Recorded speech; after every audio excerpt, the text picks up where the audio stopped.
Greetings, fellow armchair Imagineers. Tiki here. And Blue Dragon 5. And welcome to the show where we wax poetic about the movies we see on a month-to-month basis. It's time to crack open our, very thick this month, Movie Memoirs! The October 2019 edition. Okay, Dragon, Movie Memoirs, of course, we're veering towards the, not only the end of our first calendar year, but also the end of the decade, my friend. And this is an exciting time for me because I am veering up for my top 100 films of the decade list. That you and I, it's going to be a project that I'm going to put you through, Dragon, at the start of 2020. We'll probably be doing it for a few months at the start of 2020. You have a lot of projects you're invested in, but this is one of my pet projects, boy. We're going to dive into it. And Dragon, just to tease it out, there's a couple movies that are going to rank very high on that list that I saw this month. That's all I'm going to say. This was a fantastic month for film, Dragon. This month kind of restored my faith in movies. July was also a very good month, with stuff like Once Upon a Time in Hollywood, Peanut Butter Falcon, Spider-Man Far From Home. Yes, of course. The Art of Self-Defense. Dragon, a couple movies this month, they've captured my imagination in a way that movies, Dragon, we're talking like La La Land. Not to throw myself under the bus, I'm a white guy that likes La La Land. Yeah, I do get over it. I love that movie. But my point is, how much I love it. It's like, Dragon, oh my God, the movie I saw last night in particular, Dragon, I'm not gonna tell you what it is. You can probably guess which couple movies I'm talking about, but yeah, Dragon, just suffice to say, this was a fantastic month. I'm kind of speechless. Honestly, even the worst movie I saw in theaters this month is really not that bad at all. It's just kind of mediocre. So yeah, I'm pretty glowing this time around, my friend. All right. Yeah, for me, overall, I felt October was very rewarding, both for film and TV. I had a really great string of TV shows. It had a good TV month as well. I'm with you. I was on an excellent, of specifically October. It wasn't just catch-up TV. It was all October release television. It was all really, really good. Oddly enough, I kind of had a theme running with mine just by sheer coincidence. Technically, all my movies, in some way, shape, or form, there's this theme of they're based off of a story or a property. They're all based on something. I know it's in the Hollywood we're living in now, maybe not the most. Maybe in retrospect, not like the most mind blowing thing. Wow. But it's just some. I think I'm putting it this way because I think you had more of the original films. But yes, I do, sir. Yes, I do. That's what I mean. I kind of brought it up for the comparison's sake, where you had a lot more of the experimental stuff. My stuff was all totally either lovingly in reference to something, or a continuation of something, or point being all my stuff was kind of based on what's funny is that, Dragon, I kind of veer towards the more artistic, art house stuff. You veer more towards the mainstream comic book stuff, and that's honestly what I like about our dynamic, Dragon. That's honestly what I think makes our dynamic work. But I think it's funny that at the end of last year, at the end of 2018, it came down to your number one was Deadpool 2, a very personal choice, and my number one was Mary fucking Poppins Returns, arguably an even more personal choice. So at the end of the day, we're not that dissimilar, you and I. Yeah. Right. Oh, so real quick, just to acknowledge it before even the news. So October, of course, bears Halloween and Day of the it starts Day of the Dead. Day of the Dead really is November 1st. But point being, so kind of Halloween, Day of the Dead, all sorts. So I just want to maybe discuss our Halloween briefly. Briefly, just let's see. Honestly, Dragon, my Halloween kind of honestly, this past weekend was sort of like my late Halloween, seeing the 2 movies that I got a chance to see. My actual Halloween, I was just kind of like sitting around. I got a half a pint of vodka, so I wasn't tanked by any means, but I was kind of feeling a little toasty. Honestly, Dragon, this is going to sound really humble, but I just kind of like turned on a playlist of like Halloween music, like the staples like Monster Mash and the Ghostbusters theme and Thriller and everything. And I just sat and I just, humbly just drank my vodka and 7-Ups. And that was pretty much my evening. Well, you kept telling me, what was your costume this year? Boston Rob from Survivor. Right. Yeah, me, I upgraded my Captain America suit, so it was probably the most accurate I'm ever going to get to looking like the MCU Captain America. If I'm being frank, it was. Oh, God. I gave out candy. There were some stupefied kids. It was a lot of fun. All right.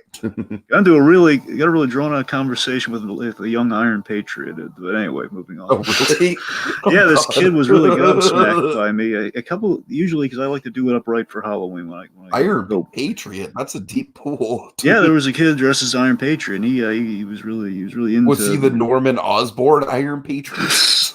I think it was definitely the MCU Iron Patriot. Right, of course. Yeah. But that's the thing, though. He was very, this kid. I mean, it was just. Sometimes you get him gobsmacked, and this kid was like very much just like, oh God, I thought I was kind of the real Captain America. Otherwise, so many a time they think I'm the real thing. Come on to me. Like, what if a kid had a reaction to my costume, like, oh my God, are you the real Boston Wob? It's the cutesy Wob. No, man. This kid was like, I was impressed with this kid. This kid, like the father had to nudge him away because the kid could have kept talking to me the whole night. God. Honestly, because he's like, remember when you basically kept even quoting Winter Soldier? Oh my God, kind of touched my heart. Like, remember when you took down Hydra and the Hail Hydra and everything? He's like, yeah. Just thought it was a lot of fun. Okay. All right. So let's get to the news. Weird news. All right. Okay, so oh shoot, Dragon, I just realized I have one other thing I need to put on at the end of my TV. So just I literally just saying that weird news thing just triggered that thing I need to add on to my TV. So just let's see. Remind me when I'm up next in terms of like, let's see. I believe it will be. Oh, I guess I guess I'll just add it like right onto the end of my TV thing because we're pretty much even in TV stuff. That's right? The thing. You're now creating this large amount of imbalance right now, but we're gonna have to roll with. Okay, I'll just have 2 things at the end. It's no big deal. All right. So Joker, Dragon. They said it was going to destroy America. They said it was going to corrupt the hearts and minds of everyone. And it's now very, very close. It will definitely be $1 billion picture. What does that say about us as a society? It honestly, to me, kind of means that we're not sheep to the media, Dragon, and that's kind of heartwarming to me. The Joker is, in my opinion, a success story. I like, obviously, like in my opinion, in my humble journalistic opinion, I sound so pretentious. But it's a success story for us, Dragon. It's a success story as a culture, as a collective, like not just for America, but worldwide. Because, man, I have never seen the media rally against a movie so hard, Dragon. And it's just like, it doesn't matter. Like, this thing had so many legs. It just like, this thing just kind of crushed the entire competition all month long. Like every other movie that came out, for better or worse, was in the shadow of Joker. Yes, it was. Yeah, Joker's just it kept topping all the radar box office records. I mean, as much I got to tell you, look, am I a little disheartened that Deadpool's been beat out? Of course, but you know what? I mean, if anyone's gonna get, I'm glad it went to like kind of one of the old time greats in Joker. It's kind of nice. At least it went to good people. It wasn't like another Hangover movie. Right. Oh God, Hangover Part 4. However, I literally realize in the moment here. Well, wait a minute, Todd Phillips directed this, so in a sense, In a Did you sense, not Todd. realize it? What, you just pulled the Hangover without realizing the Well, Todd remember, Phillips call? remember, Hangover was the number one. Did reign supreme until Oh, Deadpool right, came right. around. That's Okay, why I was gotcha. thinking Hangover, but then I just realized maybe Joker was Todd Yeah, Phillips' Todd elaborate, Phillips is just like a really good rated R director, man. or maybe it was Todd Phillips' Um, elaborate plan to be back on top of the R-rated giants. Like, I'm going to beat Deadpool. How am I going to do it? Joker. That's I how. mean, it's just coming to me right now, but fucking A, Todd Phillips needs to direct a Deadpool movie. Well, I guess I'd be open to it, but I don't think that. I mean, I'm just glad that Disney so far, again, they're still sticking to the whole like we're going to allow radar Deadpool movies. I don't know if they want to hedge their bets with this whole like Todd Phillips and that Joker movie. It made a lot of money, but still, all that press. Okay, well, I like I said, Dragon, I think with the press, it's just like, I think if anything, this movie proves that, like, we as a culture are, I don't want to get like all political here, but like we as a culture, like we're not just like going to just bow down to what the media makes us think of a movie. And honestly, Dragon, I think this is a big turning point in analyzing film criticism, Dragon. I think this movie is kind of going to be a touchstone of people looking more at audience perception of a movie than critic perception of a movie. I mean, I think this movie single-handedly sort of like, devalues the tomato meter a little bit. I think you're right in that regard. Yeah. It is kind of nice to see that. It's nice to see, the old discern, like, oh man, the critics don't like this. We shouldn't go see it. And then the audience thinks, screw that noise, man. Go see this movie. Literally, every time you look at a video, you look at someone like who's talking about Joker. Usually, I mean, unless you have like a really staunch, like it's symbolic of things that are wrong in society. We shouldn't be endorsing this movie. Few of those guys. Very, We very should be far. endorsing the movie because it's a piece of art that's symbolic about what's wrong with society. That's what I'm saying. I'm saying a few of the guys who aren't quite grasping that aside. I mean, everyone else, everyone you run into, you're gonna see like a lot of people advocating, like you gotta see this movie, man. And I think it's Donovan. Dragon, I'm gonna parlay that into like a rip from the headlines thing, actually, really quickly. The movie Harriet, because all the kids wanted a Harriet Tubman movie. We joke about that, Dragon, but the thing about Harriet is that it kind of course, obviously, Harriet, like, not a huge, like, controversial movie like Joker, of course, but Harriet's Rotten Tomato score is sitting somewhere around, like, like the low 60s, high 50s, I want to say. But Dragon, audiences are just loving Harriet. It got an A+ cinema score. It got like something like a 98 audience approval on Rotten Tomatoes. So, I mean, that just goes to show, you know what I mean? It's like, I feel like honestly, I was kind of scared off of seeing Harriet because of the low Rotten Tomatoes score, because honestly, I don't really see movies like that unless they have Oscar potential, because historical dramas just aren't my thing. But I do think that it's really cool that the audiences are just kind of like embracing this movie in spite of like the kind of low reception by critics. And I think that's just going to be a trickle effect that the Joker has. Yeah. And again, the other big thing to take away from the Joker's success is is the fact that the Joker was made with kind of a low. Again, it's a very grounded movie. It's very much it's not a massive budget. Of course, it's kind of like what Deadpool had. Whenever you, especially with a comic book property, we usually have to lower the budget on an R-rated comic book movie because again, it's a risk involved there, and the studios don't want to like gamble with that. That's why they give you a low budget. And of course, the performance that it's making is just tremendous for it. It's kind of showing that, folks, sometimes we don't need to break the bank on a movie. Endgame's a different story because there's so much in Endgame, you do need to break the bank on an Endgame. But a Batman v Superman, not so much.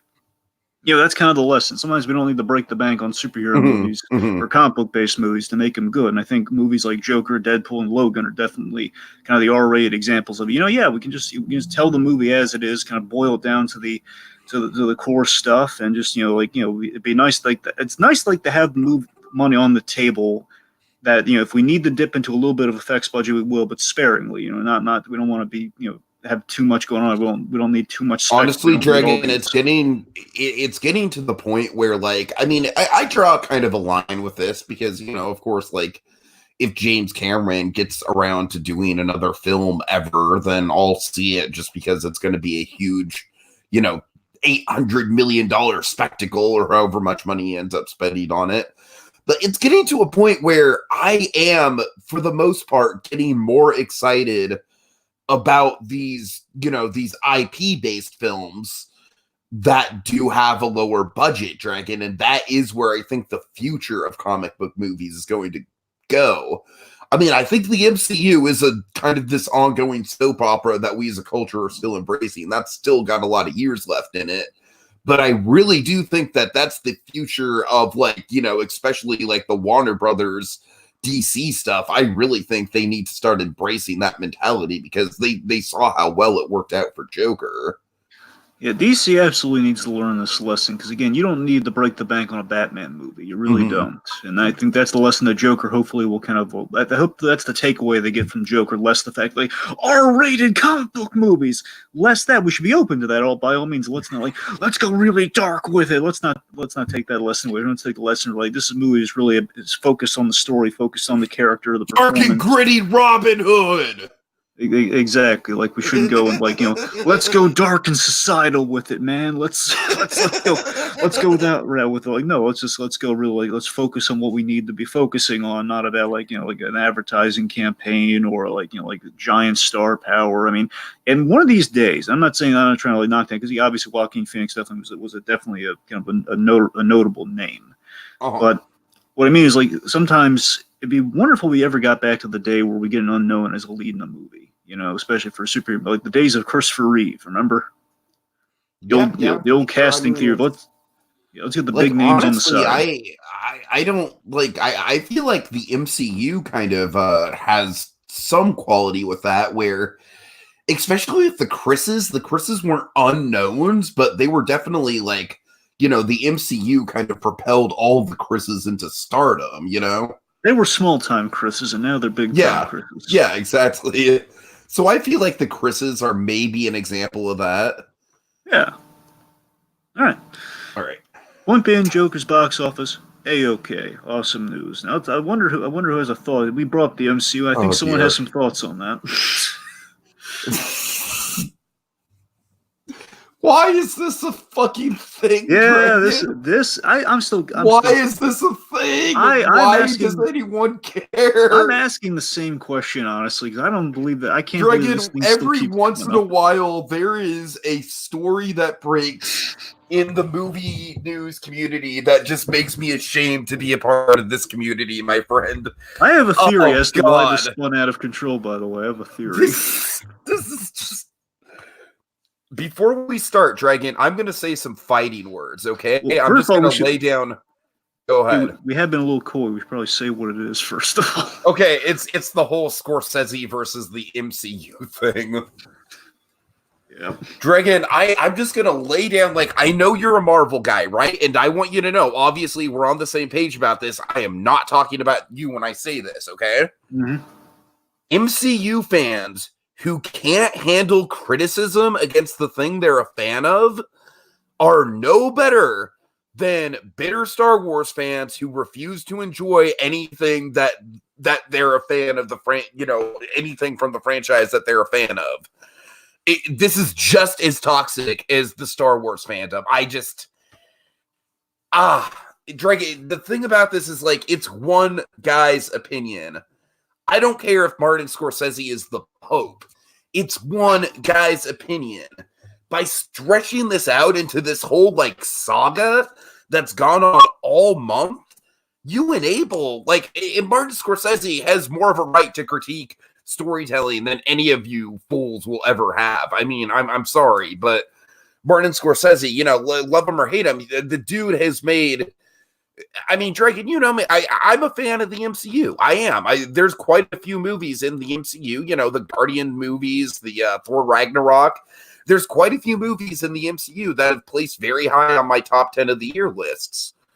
That being said, Martin Scorsese movies, by and large, kind of crush the MCU on an artistic level. Now, in terms of like pop culture impact and quotability and just being a fun popcorn movie, the MCU squashes Scorsese movies. But man, oh man, suffice to say, like, Scorsese is obviously more fiery about it than I am. But generally speaking, Dragon, I don't disagree with Scorsese's general opinion of, the MCU movies not being high art. I mean, at the end of the day, that's kind of what he's saying. He's saying that the MCU movies, like, aren't, they're fluff. They're popcorn movies. They are. I mean, I think to this day, the deepest that the MCU's ever gotten is probably Guardians of the Galaxy Volume from a thematic level. And I don't know. I mean, that's just like the fact that it's become just this huge political debate. It's just kind of like gone out of control. It's to the point, Dragon, where when I see like I'm subscribed to like the Campias and the Christian Harloffs of the world and everything. When I see them still talking about this, I'm just kind of like, I'm to the point where I'm like, why are you guys even like giving this story the time of day? Like, why? Like, it doesn't even make any sense to me why this is even an issue. Because Martin Scorsese is allowed to have an opinion, folks. I'm sorry. Let me tell you what I think happened. What started all this ridiculousness. So, of course, there was a lot of talk in the making of Joker that Scorsese was originally attached to, as a producer, and maybe he was going to direct it. And of course, it ended up going to Todd Phillips. Point being, Scorsese was involved, and I believe he bowed out before the. I don't believe his name's on the end film. At least what I recall. No, I don't think it is. No. That's the thing. But remember, there was all that talk that Scorsese was going to produce it, and there was like the whole DiCaprio may or may not have been the Joker, or like a character in the movie, all that sort of stuff. All the Scorsese of it all. My point is, point being, Scorsese's name was attached to the Joker. Joker comes out as the box office thing we just brought up. So, point is, Scorsese would definitely be on people's minds, and especially given the fact that he's The Irishman coming out in November. So basically, I imagine the success of this, and of course, like, man, Scorsese almost did Joker. And of course, a large portion of Joker is modeled after a Scorsese movie, a few Scorsese movies even. So the correlation is there, and of course, big success of the year, the big success story of the entire year so far, Endgame. So I think someone says, "Hey, you know what? We're going to be asking about The Irishman anyway. Let's ask him about let's get his thoughts in the MCU, given he was the comic movie himself." And of course, I think here's what the actual question should have been. They should have asked, like, "Hey, why didn't you end up doing Joker?" Instead, someone asked, "Hey, what do you think of the MCU and comic book?" So essentially, I think it all just kind of spun out of control. I'm going to cite Kevin Smith from the first evening with Kevin Smith here, to paraphrase here. I think Kevin Smith, it's kind of like the Kevin Smith-Tim Burton feud in quotations here. It's not really a feud, but it was like a misinterpretation.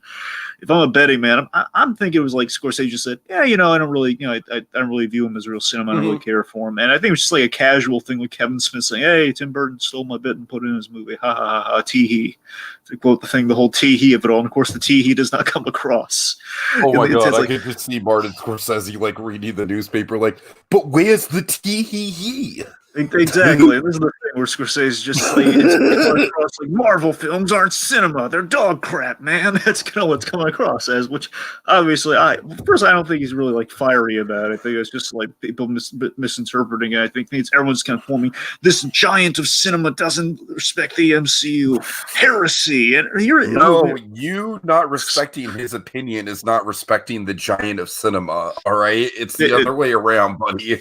No, look, in all fairness, here's my thoughts on it. This quite simply, it's that first of all, if anyone's getting away with the whole with the cinema argument that he's making, if anyone's going to get away with it, anyone's going to be able to say that. If anyone is, I think it's Martin Scorsese. And then even Francis Ford Coppola got in on me. Come on, Coppola and Scorsese. I mean, Jon Favreau got in on it, and when Favreau got in on it, I'm like, okay, John, come on, like just step back, just let the big boys talk. I love you, John, but But my point is, of course, I mean, Favreau and James Gunn basically stepping on the Marvel side of things, I believe. Right, right. Anyway, so what I'm getting at here is the fact that, well, first of all, if anyone's gonna, we should respect Martin Scorsese's opinion, but even so, I mean, if anyone's gonna be able to make the cinema Okay, argument, at the end of the day, this is kind of just like convincing grandpa to like your comic book movies. You know, it's like, it's with an all due battle. respect to Martin Scorsese, you know. Yeah, it's rare. Like I was lucky to ever get my grandfather to see the first Iron Man movie, and he liked it. Right, I didn't push it beyond that. I'm not the one. I'm not taking him to see everyone. My father, he loved Iron Man, therefore he became a fan. Yeah, same here. Same here. My dad is like totally like he's more of a fan of the MCU than I am at certain points. That's what I'm saying. So it's just sometimes lightning strikes, sometimes it doesn't. It's kind of a generationally. Maybe if I don't know. It's like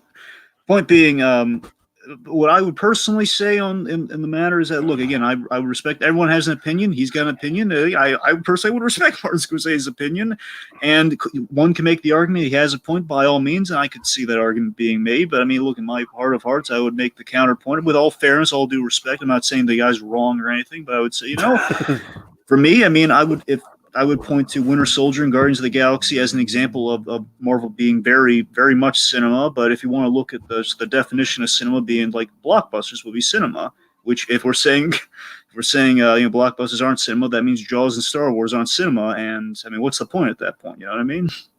Yeah, for sure. That's what I'm getting at. Point. It's kind of a weird argument. So it's just like we should let it go, but people haven't. So it's just kind of funny. Anyway. All right.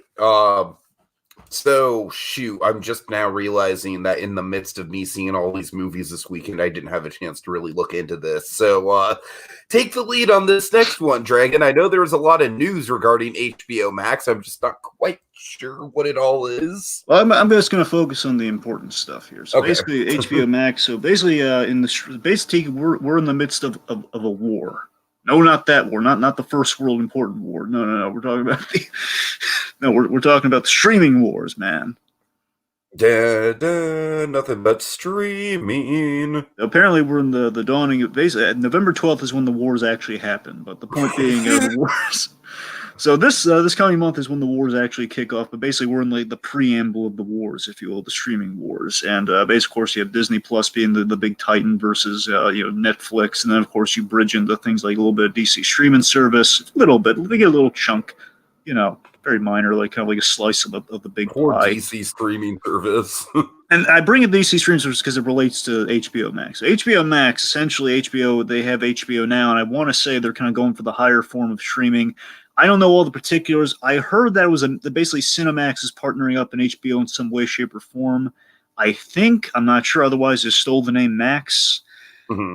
The point being, I think the point is HBO, through some crack in the system with all the cable providers, they kind of have like a new streaming service to combat the other stuff. And with the important takeaway with HBO Max is less like another excuse for HBO to put their stuff out yet again while still having HBO. Seems really convoluted. The point being, it's very convoluted.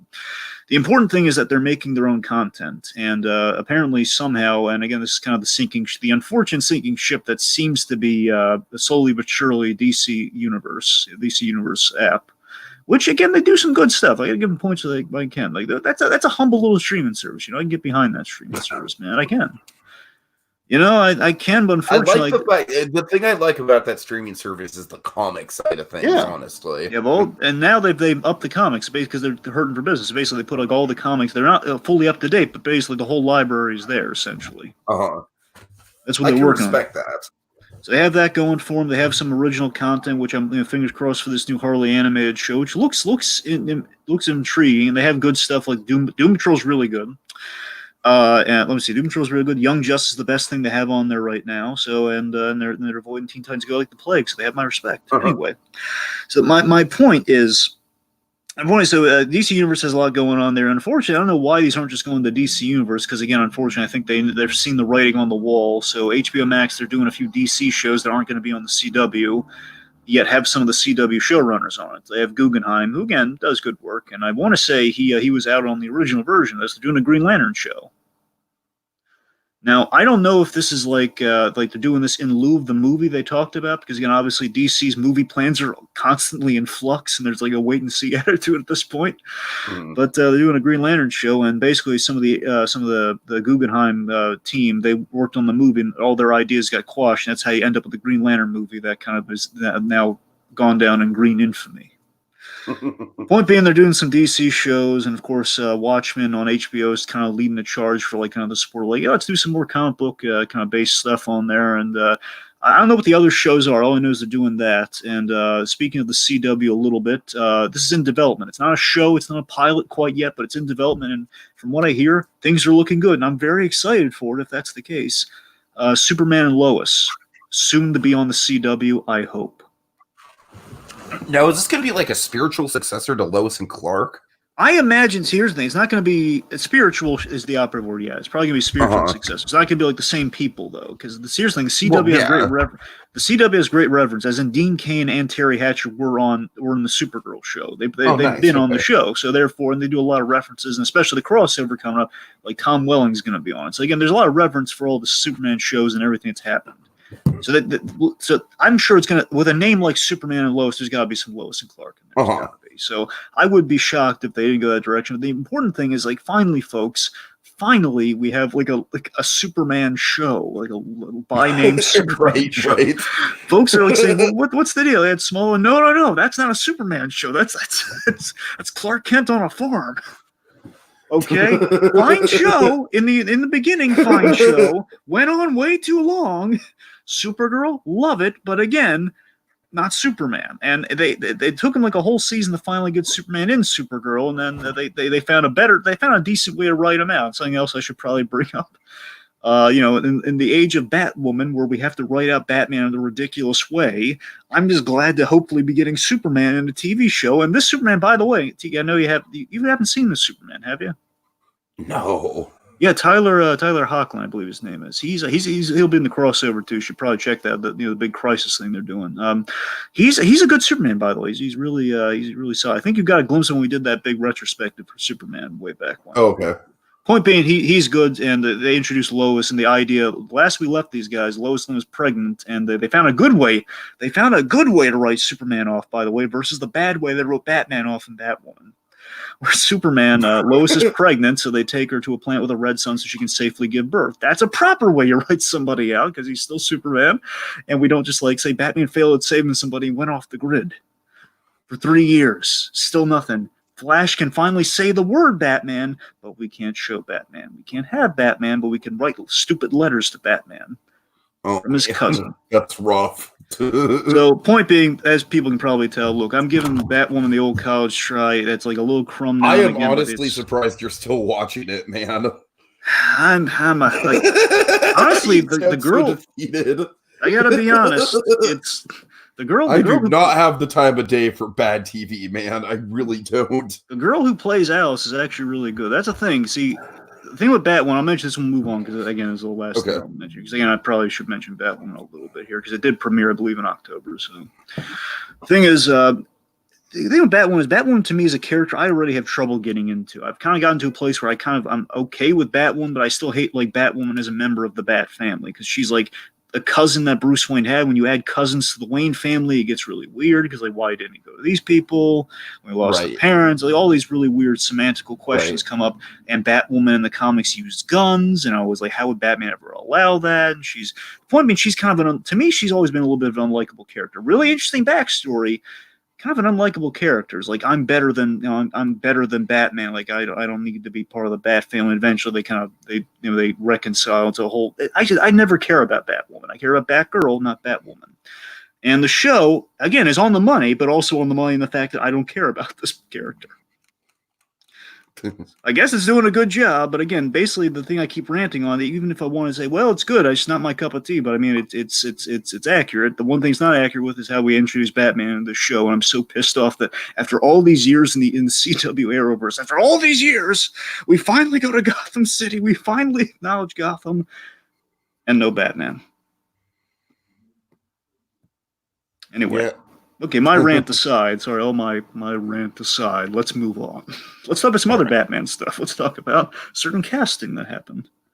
Yeah, so Jonah Hill is out, but Paul Dano is in.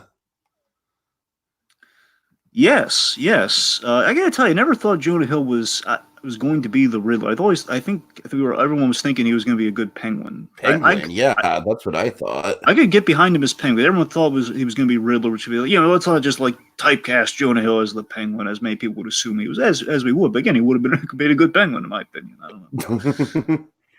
It's Paul Dano. Dragon, I actually, for catch up, I watched a movie starring Philip Seymour Hoffman. And man, that movie made me just really miss Philip Seymour Hoffman. Just genuinely, just like I forgot how much I miss Philip Seymour Hoffman. Like, my God, what a fucking talent. But B, specifically, it made me just, be remiss about how we never got to see Philip Seymour Hoffman as the Penguin. Yeah, that is perfect casting. I don't think it was ever official, but the rumor was always that he was going to be the Penguin in a Nolan movie. Or people wanted to see him as Hoffman. Again, I was behind that too. I would have loved to see Philip Seymour Hoffman would have been a perfect Penguin, and it's such a shame that we'll never get that. Yeah. But anyway, we do get Paul Dano as the Riddler, though. Okay, my dream Riddler is, honest to God, Michael Emerson. I know the dude isn't like as popular as he used to be in the Height of the Lost era, but he's on a new show now, right? Is he? Yeah, he's on Evil with Luke Cage. He's on Evil with Luke Cage. He's on that show? Okay. Yeah, he's the bad guy. He's a really twisted bad guy, too. He was also a really damn good bad guy on Lost, so I might have to check that out. I believe that. Of course, Persons of Interest being the other thing. That was kind of his more Riddler-like role, that one, I guess. The kind of the smart guy in the room. Okay, but honestly, I think Paul Dano is a great choice for Riddler, and I've always been a fan of Paul Dano, man. All the way back from There Will Be Blood. Like, I honestly think he should have been nominated for Best Supporting Actor for There Will Be Blood.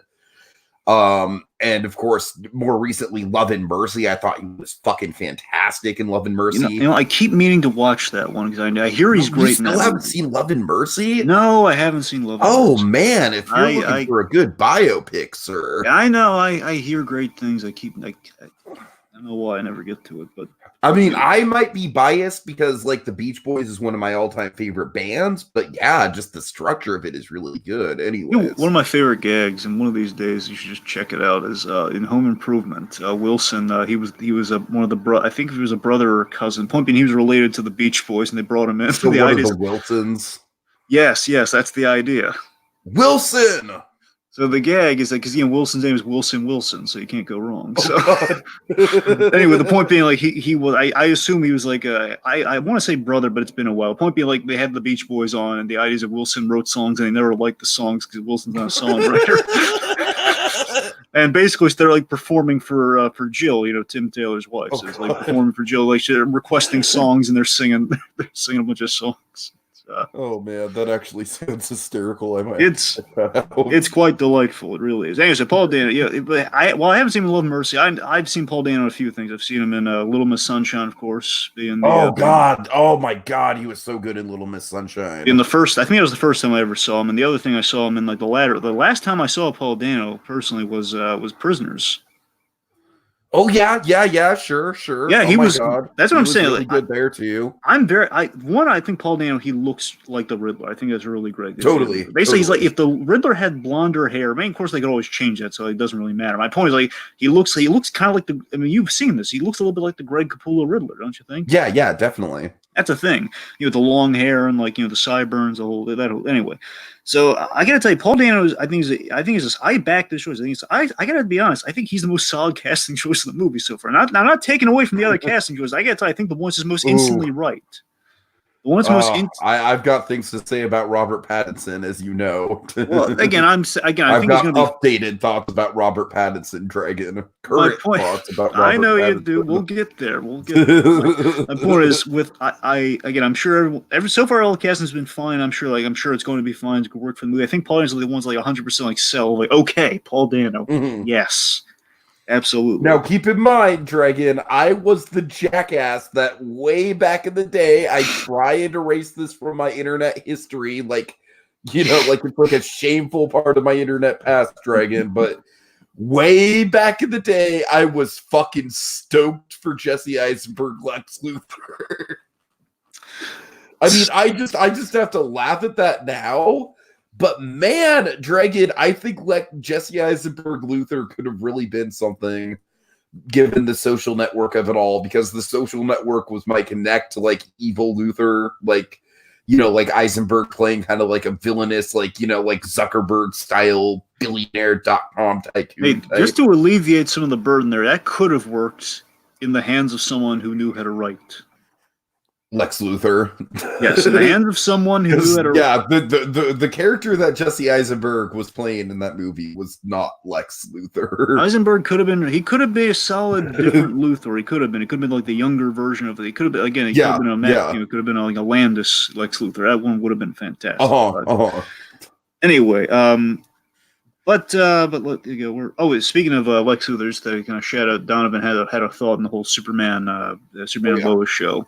Donovan's a very dissenting opinion than my own here. He says that Superman Lois show is going to be trash because he's not crazy. Oh, jeez, fighting words. Because in his opinion, that Superman is absolute trash. I mean, look, I disagree with that personally, but because I thought he's really good. Bear in mind, it's been a while since we've really had like another Superman. But again, when he shows up, he feels like Superman. You know, he's very. Again, I think we need more time with him personally. But every time he shows up, I'm like, okay, that's Superman.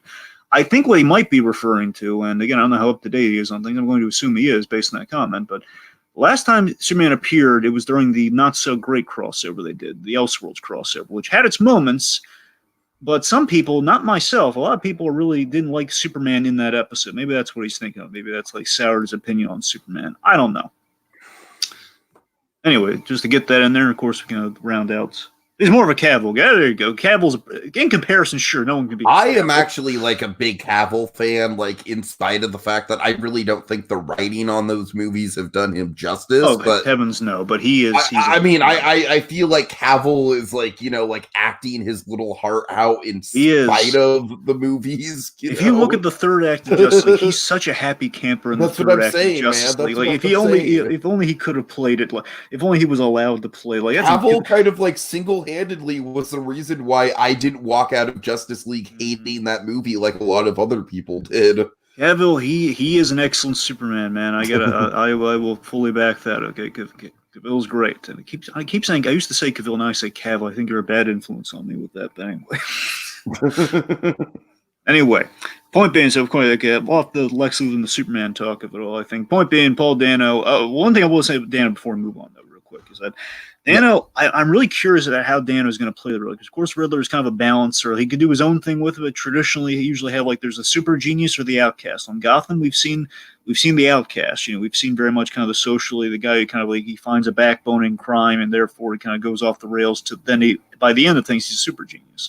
So it's going to be interesting to see, like, how, like, where the Riddler is going to start from, or, like, again, it doesn't have to be an origin of the Riddler, obviously. But the point is, like, where we're going to check. If Dano was playing against type, then he'd be, like, socially, like, you know, like a super genius. But if he was playing to his strengths, I guess you could say, I would veer more towards the outcast side of things. Well, that's the thing. Paul Dano, like, that's kind of his trademark, is kind of playing like the weird loner outcast character. Because that's my assumption, is he's going to play like that, given his other roles. But I'd like to think he might play it as, you know, kind of like the narcissist Riddler, who's very confident in himself. I don't know. We'll see.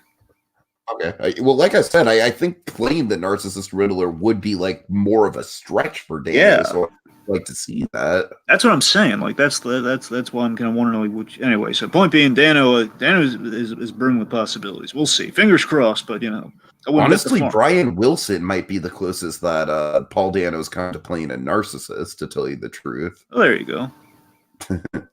All right, so let's do a little bit of trailer talk, man. I'll be in my trailer. All right. Yeah, you got it.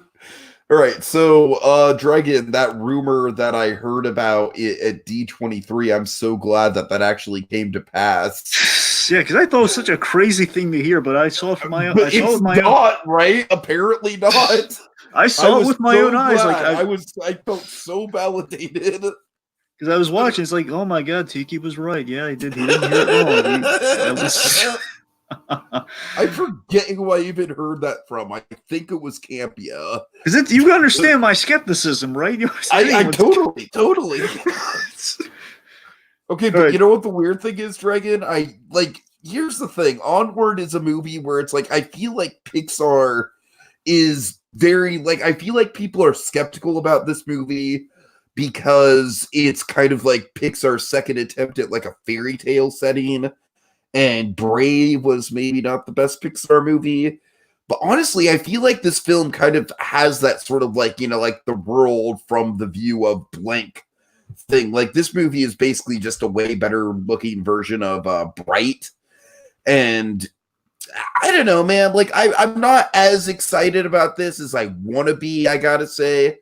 Although I will say that the Chris Pratt, Tom Holland duo does feel like a very, very good kind of like classic Pixar dynamic odd couple pairing. And that's, you know, some of the best Pixar movies have that sort of odd couple dynamic to them. Dragon, for lack of a better term, like this has the Pixar trappings of like it's, you know, it's like the fairy tales through a modern perspective. But I think the thing that makes me worry about this movie is that I don't want it to be like a Good Dinosaur, where it's like kind of like, I don't know, like it feels like that, just this like alternate reality thing where it's like, am I making any sense? Like I want it to feel like Pixar, I guess I think is kind of the heart of it. Donovan says he has complete faith in Onward. You know, here's the thing. Yes, I've been thrown for a loop with the second trailer, I won't lie. But I gotta tell you, I think it's just Pixar's like next impossible mountain they're gonna climb. Because here's the thing, I'm watching him like, oh my god, he's right. But then there's a moment, there's a little moment that gave me reestablished my hope again. Because of course, Onward and premise I was sold on. Because again, it comes from a very personal place for the director. It's very much based on the fact that his father died when he was very young, but he found a recording, therefore he was able to reconnect with his father in a little sense. It's very much kind of like the journeys, like two boys who lost, you know, one of them being the younger one, lost his father, and never got to really kind of spend time with him. Therefore, that's kind of what's motivating their journey here. And of course, the journey in this case is to bring their father back. Unfortunately, they only so far they only brought back half of his body, his lower half.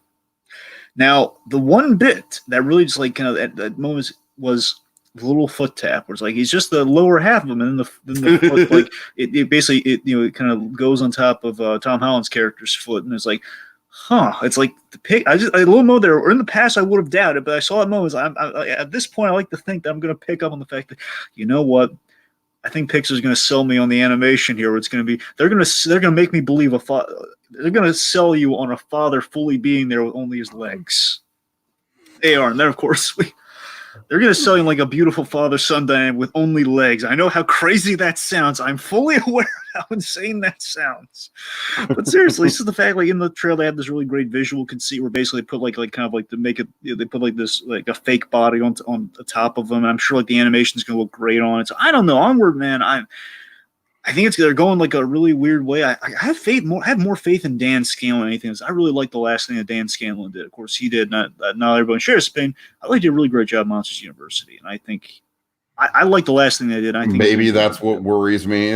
I don't know. Maybe, but I think he's going to bring in again. This is a personal story for him, and again, it basically the thing with Brave. Of course, they didn't advertise this. Of course, there's a huge misdirect in the marketing, where of course you thought it was going to be a mother-daughter story, and then it pulls you for a loop. Where, okay, mother gets turned to a bear, and that movie was good. Not at all what was advertised. That movie was. That was. I think the difference though is that Brave was like the first Pixar movie that didn't have that whole like the universe from the perspective of blank going for it, and this does have that with the fairy tale element. You know, like it is a different look at the world. It's a different conception of the world. And world building alone, I'm sure they're going to have. This movie's going to be a lot of fun with the world building alone. I think. Dragon, I guess maybe it's just like I think at the end of the day, I feel like I just like I really kind of Bright just left a bad taste in my mouth, like just based for the concept. So I don't know. I obviously I know this is going to be a much better movie than Bright, but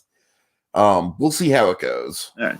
Okay, that brings us to the other big trailer of the month. Of course, so Donovan's brought up Frozen, but I mean, we've kind of already covered Frozen. I mean, we're still very excited for it. You know, it still looks pretty good, right?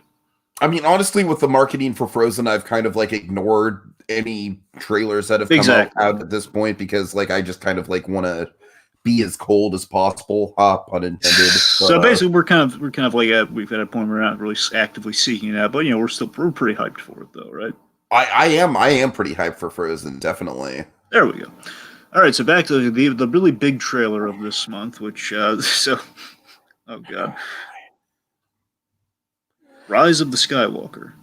The Rise of Skywalker. The Rise of Skywalker.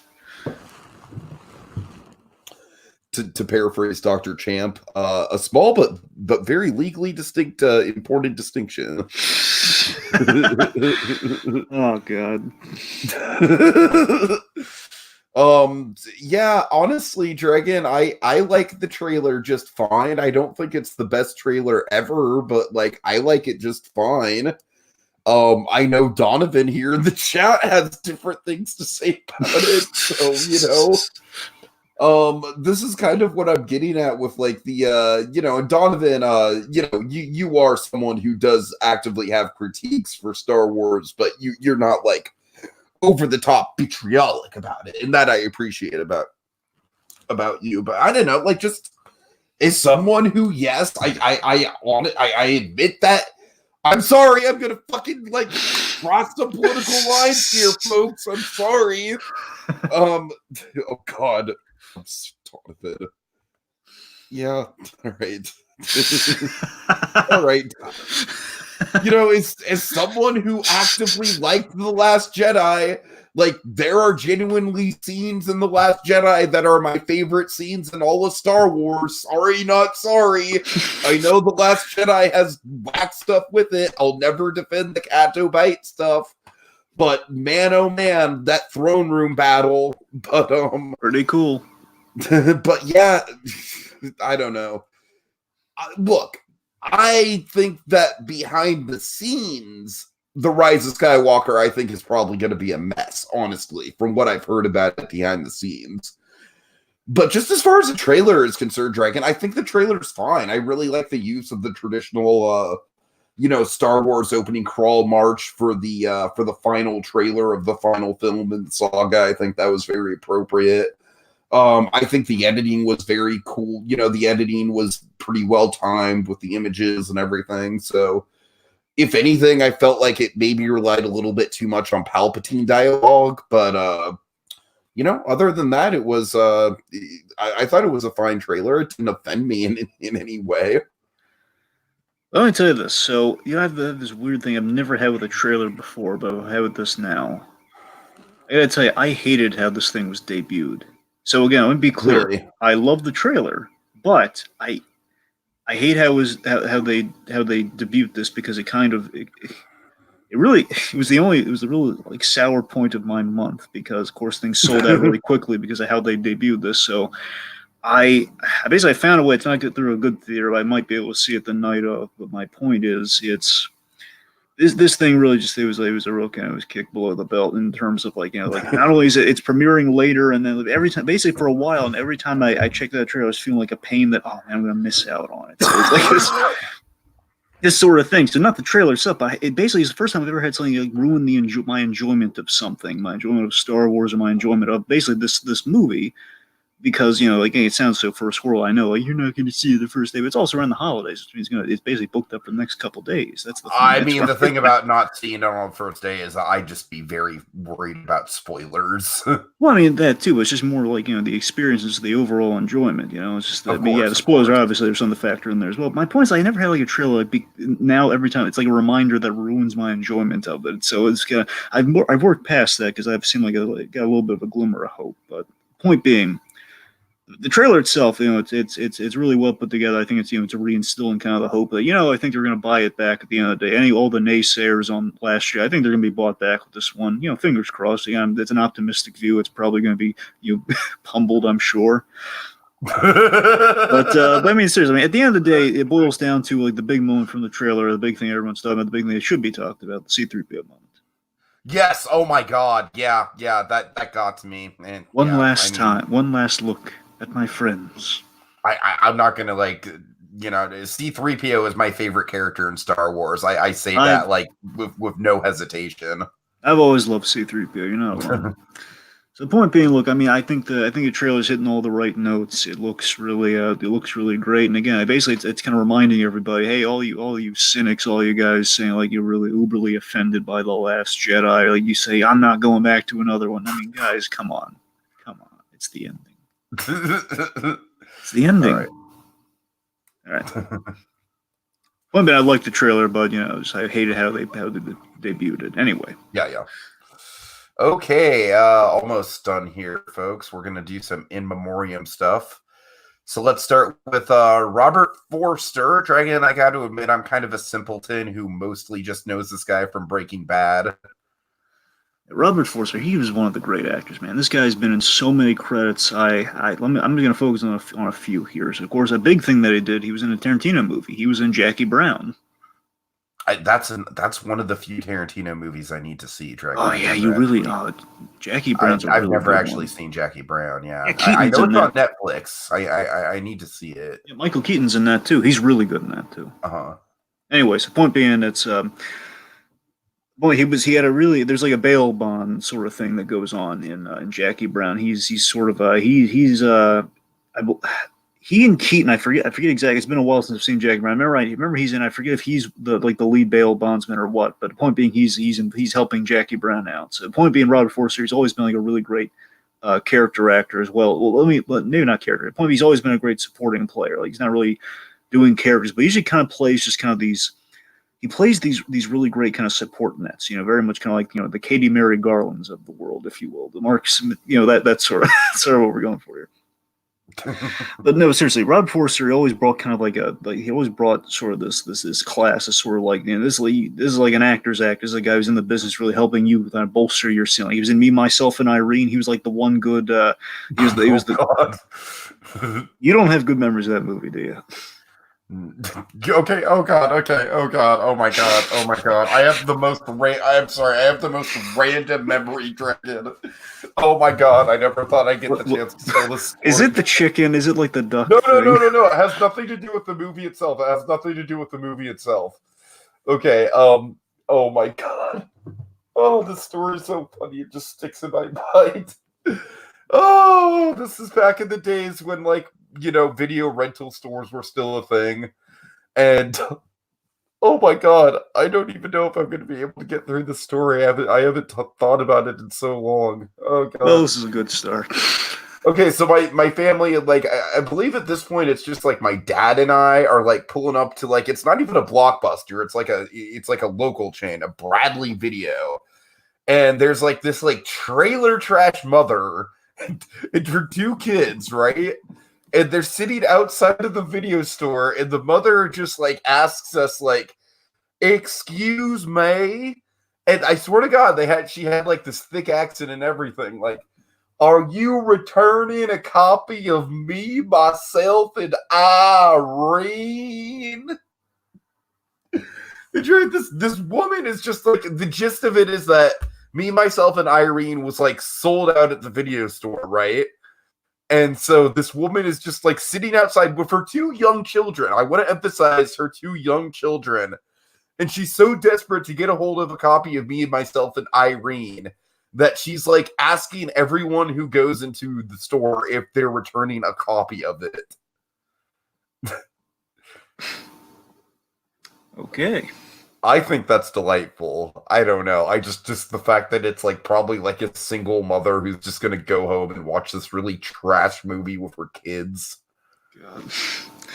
Okay, my point is Me, Myself, and Irene. My point is, look, whether you love that Fairley Brothers movie or not, I can vouch that movie does have its moments. I think the best quality of that movie is Jim Carrey with his 3 fully grown black sons. I think that's fantastic.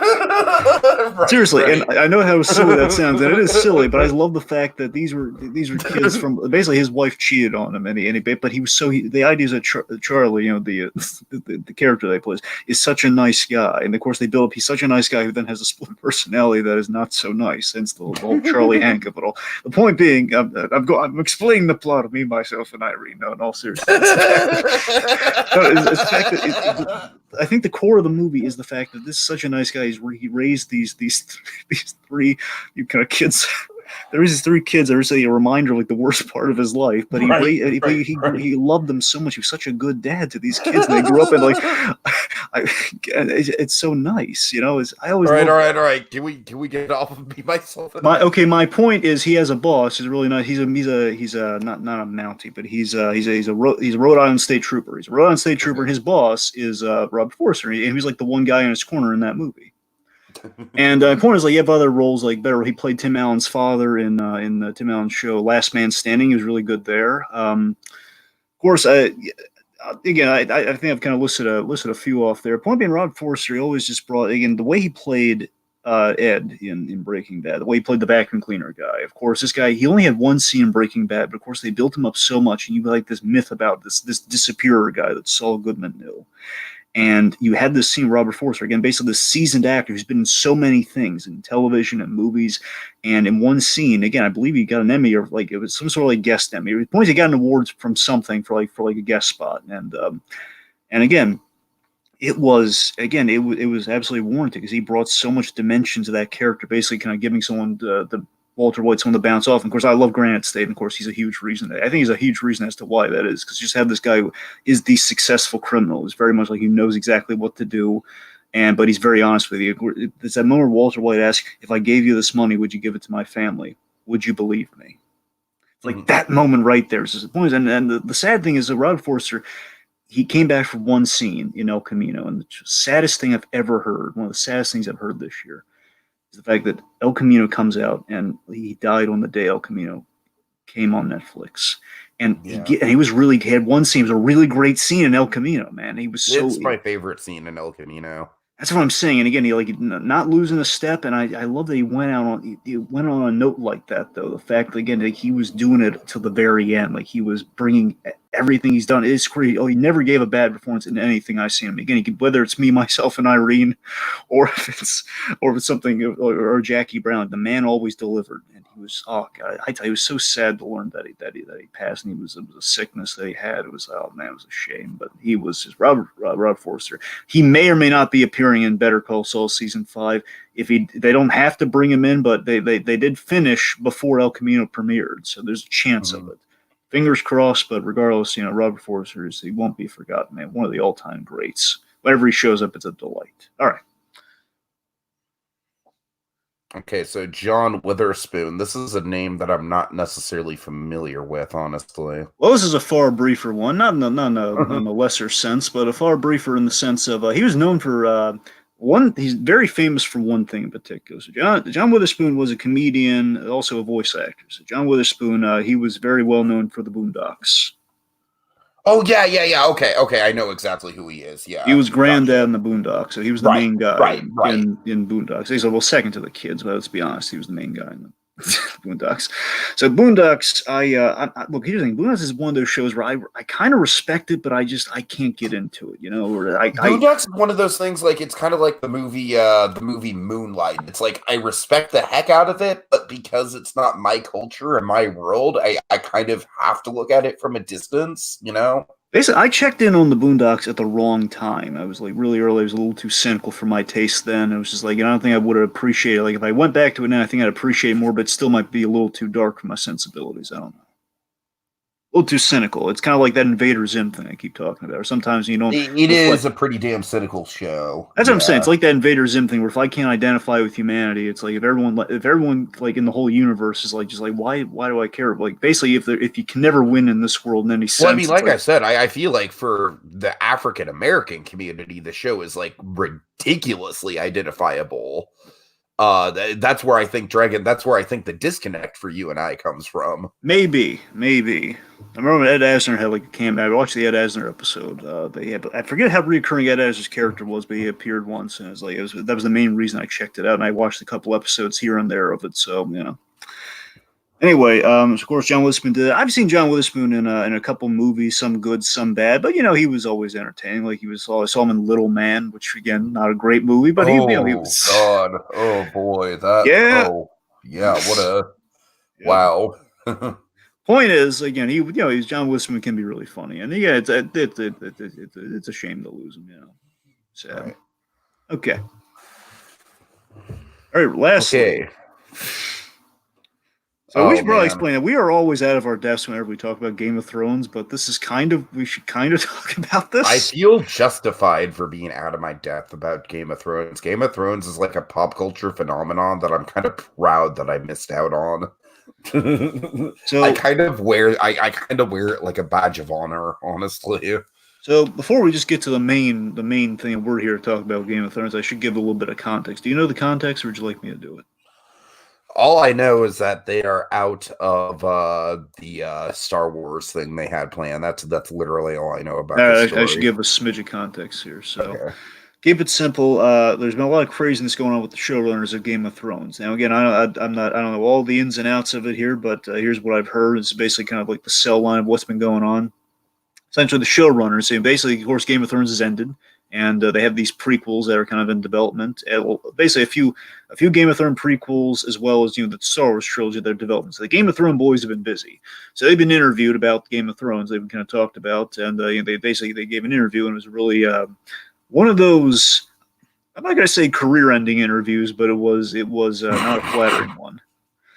Essentially, what happened was showrunners revealed in a not so humble way, and they weren't. It was very non-humble. If they were humble, I think they would have been in the clear. They basically revealed, like, if it were like Gilligan and Peter Gould saying things like this, you would have given them, you would have sent them flowers and chocolates. That's what you would. It would have been, oh, those lovable scams. It would have been like a Todd Chavez sort of thing, like, oh, there, those scams. Essentially, the showrunners revealed like they were completely out of their depths from the very beginning of the show. They didn't have a plan. They basically kind of winged it. They did stuff. Basically, it's like, I don't know how we got away with that. I mean, we barely read. Essentially, I don't think he said they didn't read the books. They kind of barely read the books in a sense in the beginning, and they basically everything. Anyone who loved Game of Thrones, anyone who thought these guys must have a plan. These guys are doing their own stuff. Anything they're doing, basically at the end now. I don't know if it was like a guarded secret or what, but now there's nothing to lose. Again, not factoring in they had prequels in the works.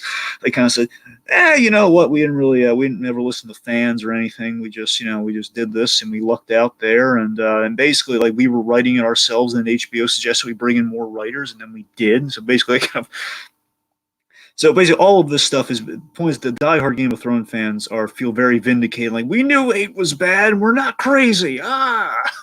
And the people who never got into Game of Thrones in the first place were like, we knew it was bad, we're not crazy. See, that's the thing. So it's just pretty much like it's not flattering. They're not like saying like we were so lucky to work on the show. We were like we didn't know. It's not like if Gilligan said I know what we were doing, but we figured out along the way. Damon Lindelof is an example of a man who took the criticism of working on Lost, and my God, he made one of the best shows ever on TV with The Leftovers. It's like he talked about a lemons into lemonade situation. And that's what I'm saying. The fact is, there's no learning experience. It's more of like, we did this. It's like, this is how we got away. Right. It's like, I'm going to give you a really bad comparison. Like when O.J. Simpson put out the book, If I Did It. It's kind of like that. It's kind of like the whole, like, okay, it was just him like non-apologetically saying, we don't know how he got away with it either. God. And of course, this led to, again, now they're not doing the Star Wars trilogy. Basically, they're not saying this is the reason, but I think everyone's kind of connecting the dots here. Not there after this, then suddenly there's no Star Wars trilogy, and one of the prequels got canceled. So, all right. Well, personally, I am glad that they're off of Star Wars, just because they seem really incompetent based on everything I've seen about Game of Thrones. So. I just like that it seems like we're kind of downplaying doing more Star Wars films immediately, because I think we want to definitely give that. I'm not saying we should never do more Star Wars. I know they're going to do more Star Wars. I just like what my dream Star Wars movie is? Well, it's the Obi-Wan thing, which we're getting a series of. Well, no. That's not my dream Star Wars thing, Dragon. What? You fool. A Star Tours movie. Oh, yeah. Yes. Yeah. Yes. 100 times yes. Right. Oh God, you genius. You yes. Okay. Anyway. Okay. No. In all seriousness, let's get back on point here. Okay. So, oh man. Okay, anyway, so point being, like, I would like some distance. Like, let's bask in like the 9th one. Let some space go by, then eventually we'll do the other ones. Let's just not like rush it. Like say we're doing more. Let's let it lie for a little bit, Okay, so let's quickly get through TV because we're an hour in. We just I warned you. I know. I tell you what, I'll cut out Survivor here. I still Okay. want to talk about that other thing, but I'll cut out Survivor. All right, okay. So let's quickly go through this. All right. All right, so Mr. Robot is not finished yet. Personally, Dragon, I'm liking season 4 so far. I am. I'm not quite sure how I feel about the latest episode and the person who may or may not have died. I feel like that character overall was a little bit of a. I'm not sure how I feel because I was a huge fan of his character in season 1. I feel like he kind of got the short end of the stick overall. I don't think you should be worried about that character. I'll say that much. Okay, fair enough. But I love all the stuff that we're doing with Mr. Robot narratively. Like, I love that at this point, Mr. Robot is the one talking to us. I'm worried that the show is going to get a little bit too big for its own britches, kind of like Westworld style with all the stuff that we're doing with White Rose. I feel like a lot of whether or not we're going to kind of look back fondly on Mr. Robot is going to depend on the reveal of what White Rose's like end plan is, because so far we don't know. So far all we know is that it's some sort of weird vanity project, and that the whole like Angela like we have it's like something to do with maybe time travel, maybe bringing people back from the dead, something like that. And that's kind of like the sort of the reality breaking element of the show that like it's going to determine whether or not the show is going to have legs or not, right? And I feel like I have faith in Sam Esmail, but at the same time, I don't know. It's like we'll have to see how it lands. I gotta tell you, did I miss something? Were they actually talking about time travel? No, but they're talking about like not directly time travel, but the whole idea of like Angela being able to see her mom again. And stuff like that. Like it's a theory. I think it's gonna be more like a VR sort of thing. You're gonna be like that. Anyway, it doesn't matter anyway. I'm just saying in terms of looking at it that way about seeing her mom again, it's probably gonna be like more of like a practical thing. But then again, time travel, never know. Yeah, but so far I do like I don't think the first 4 episodes of season 4 have been on pace with season 3. I'll say that much. Honestly, I feel like it's a little bit of a like Stranger Things. Like, okay, this is like feels a little bit going through the motions, a little bit, but at the same time, we are doing a good job of kind of building up to the end game. I do like I don't know, Dragon. I'm a little bit mixed on it. I think we've had really good moments in season 4 so far, but at the same time, I feel like we're maybe kind of spinning the wheels more than we should be. I don't know. What are your thoughts? My thoughts are simple. One, I like that we're getting to the brass tacks of things while we're on the way out. That's how I kind of think of the scale here. Okay, like season 4 is the last one. We're getting down the brass tacks. Start from episode 1. We're like doing big things progressively. I'll admit the pacing. Yeah, pacing is an issue certainly. I think season 2 is probably one of the best paced seasons. If I'm really thinking about it, I think that one probably that one had like the best of. Okay, we're in a very set location. There's a reveal, and we kind of go on there. It's just kind of a night. Like season 2 has a lot going for it. Anyway, I love how we're shooting Mr. Robot now. How basically how the world works at this point. You kind of like it's really neat how like when a character's speaking how it's actually working. Like that's really neat. The things I like, I love the White Rose flashback episode a lot. Yeah, for sure. So far, that one's the one that has grabbed me most. That White Rose flashback, along with the so far, I mean, I really do like the Tyrell misadventure. I love this really ridiculous misadventure episode that we had with Tyrell. Tyrell Wellick. I will say, of course, my least favorite character in the series. She's getting tortured, and I don't feel bad about it. Dom. Oh, God. I really don't. I never liked that Dom character, man. I never liked. She grew on me. I don't know. I never liked her. So I mean, she's. I gotta tell you, here's the thing. I was feeling a little bit like, oh, she's getting tortured at the beginning. As we're like, well, I'd never liked her before, so now she's kind of getting her desserts. Then we're doing stuff like, man, we haven't learned. She's not suffering enough. We get the later things where, yeah, she's back doing her stuff, and I'm not crazy about it. Anyway, okay. So point being, Mr. Robot, we'll see where it goes. All right. So, BoJack Horseman season 6A, really, really good setup for the dominoes to fall. You can pretty much hear our full thoughts on that on the podcast we recorded a couple days ago. But suffice to say, you and I are both really, really big fans of this half a season. Of course, it's hard to judge it being a half a season and not a whole season. But suffice to say, Dragon, I think if they play their cards right, and I have every faith in the world that they will, I think that this is shaping up to be some pretty damn good setup for a really, really compelling final stretch of episodes. Yep, they better. I have faith they're going to stick the landing, but still, they got to really stick the landing, man. Because there's an excellent domino falling setup here, man. Like we had an Inception domino thing. You're like, oh god, I think it's about to fall, man. It's about to fall. Did I imagine the fall? Again, basically season 6. They keep it simple. I mean, Tiki and Dragon, I said my piece on it, but it's kind of a season's about healing and. It's about healing and consequence. Those are the themes of season 6, and I think it's going to be really interesting to see. I think the second half is going to be a lot of the pain and kind of bigger questions can you recover, that sort of thing.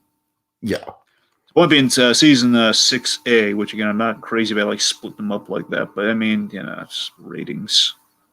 Anywho, 6A, pretty good. All right. All right, so Raising Dion, Dragon, you are pretty big on this one. Yes, I can't recommend this one any more highly, man. Raising Dion now was with this cell, Dragon. I want you to convince me that it's not Heroes.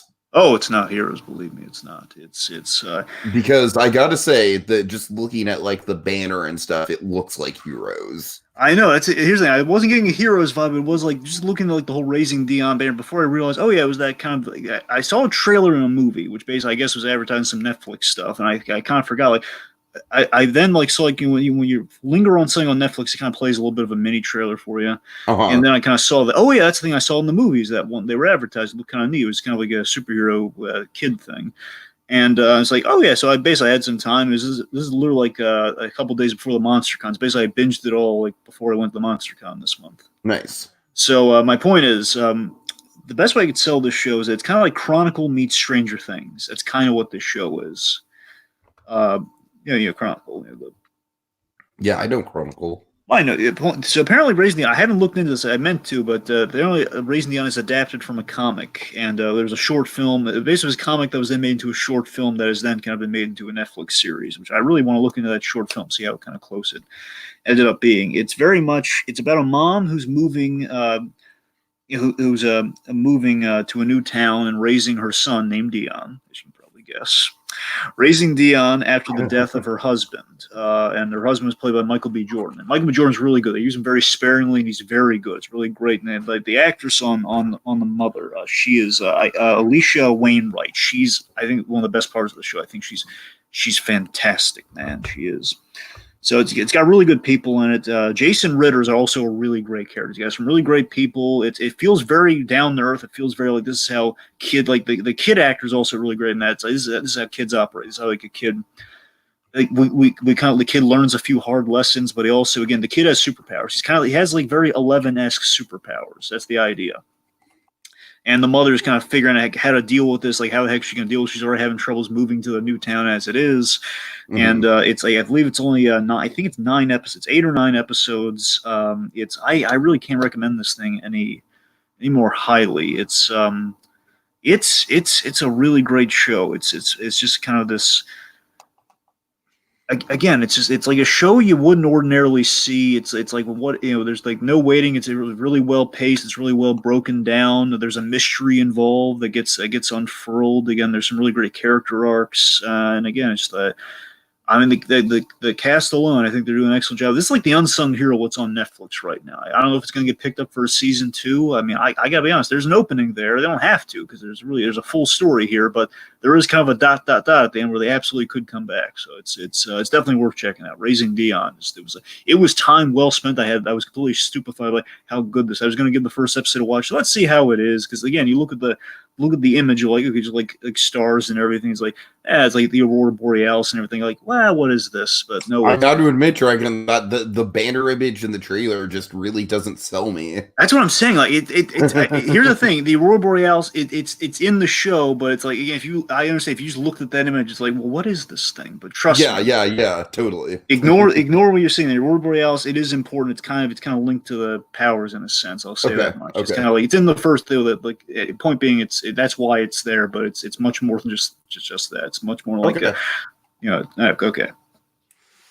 All right, so Dragon, I saw Big Mouth season 3. Oh God. So while I was being stupefied, you were go on. All right, there's like actually a lot of people who really like this season, and I am not one of them. I really love season 2 though. I think season 1 kind of like was better than the premise had any right to be. I think season 2 of Big Mouth is genuinely really good. I think it had like very, very honest character growth and development. I think it had like a sense of suspense to it, like building up to season 2 basically builds up to this party, and it's kind of like a 13 Reasons Why sort of thing of like about the party, but it kind of reminds me how they did the homecoming in 13 Reasons Why season 3. You know what I mean? Like throughout the season about the party, but you don't know exactly what happened. So season 2's got like a good build to it. And Dragon season 3, like it's got some solid episodes here and there, but like there's, for example, one episode that's all about Duke Ellington. Well, I do, yeah. See, that's a bit frustrating because you have Duke Ellington in this show, and I don't want to watch, but I do like. Yeah, Duke Ellington gets a whole, basically like a whole flashback episode. Of course, Duke Ellington also had that appearance in one of the great appearances in Breaking Bad during that montage where they're playing the Duke Ellington music. When basically it's the money sequence in the bank from season 5 where we see where Mike's money goes to, and they dun dun dun dun dun. It's Duke Ellington. No, but I don't know, man. I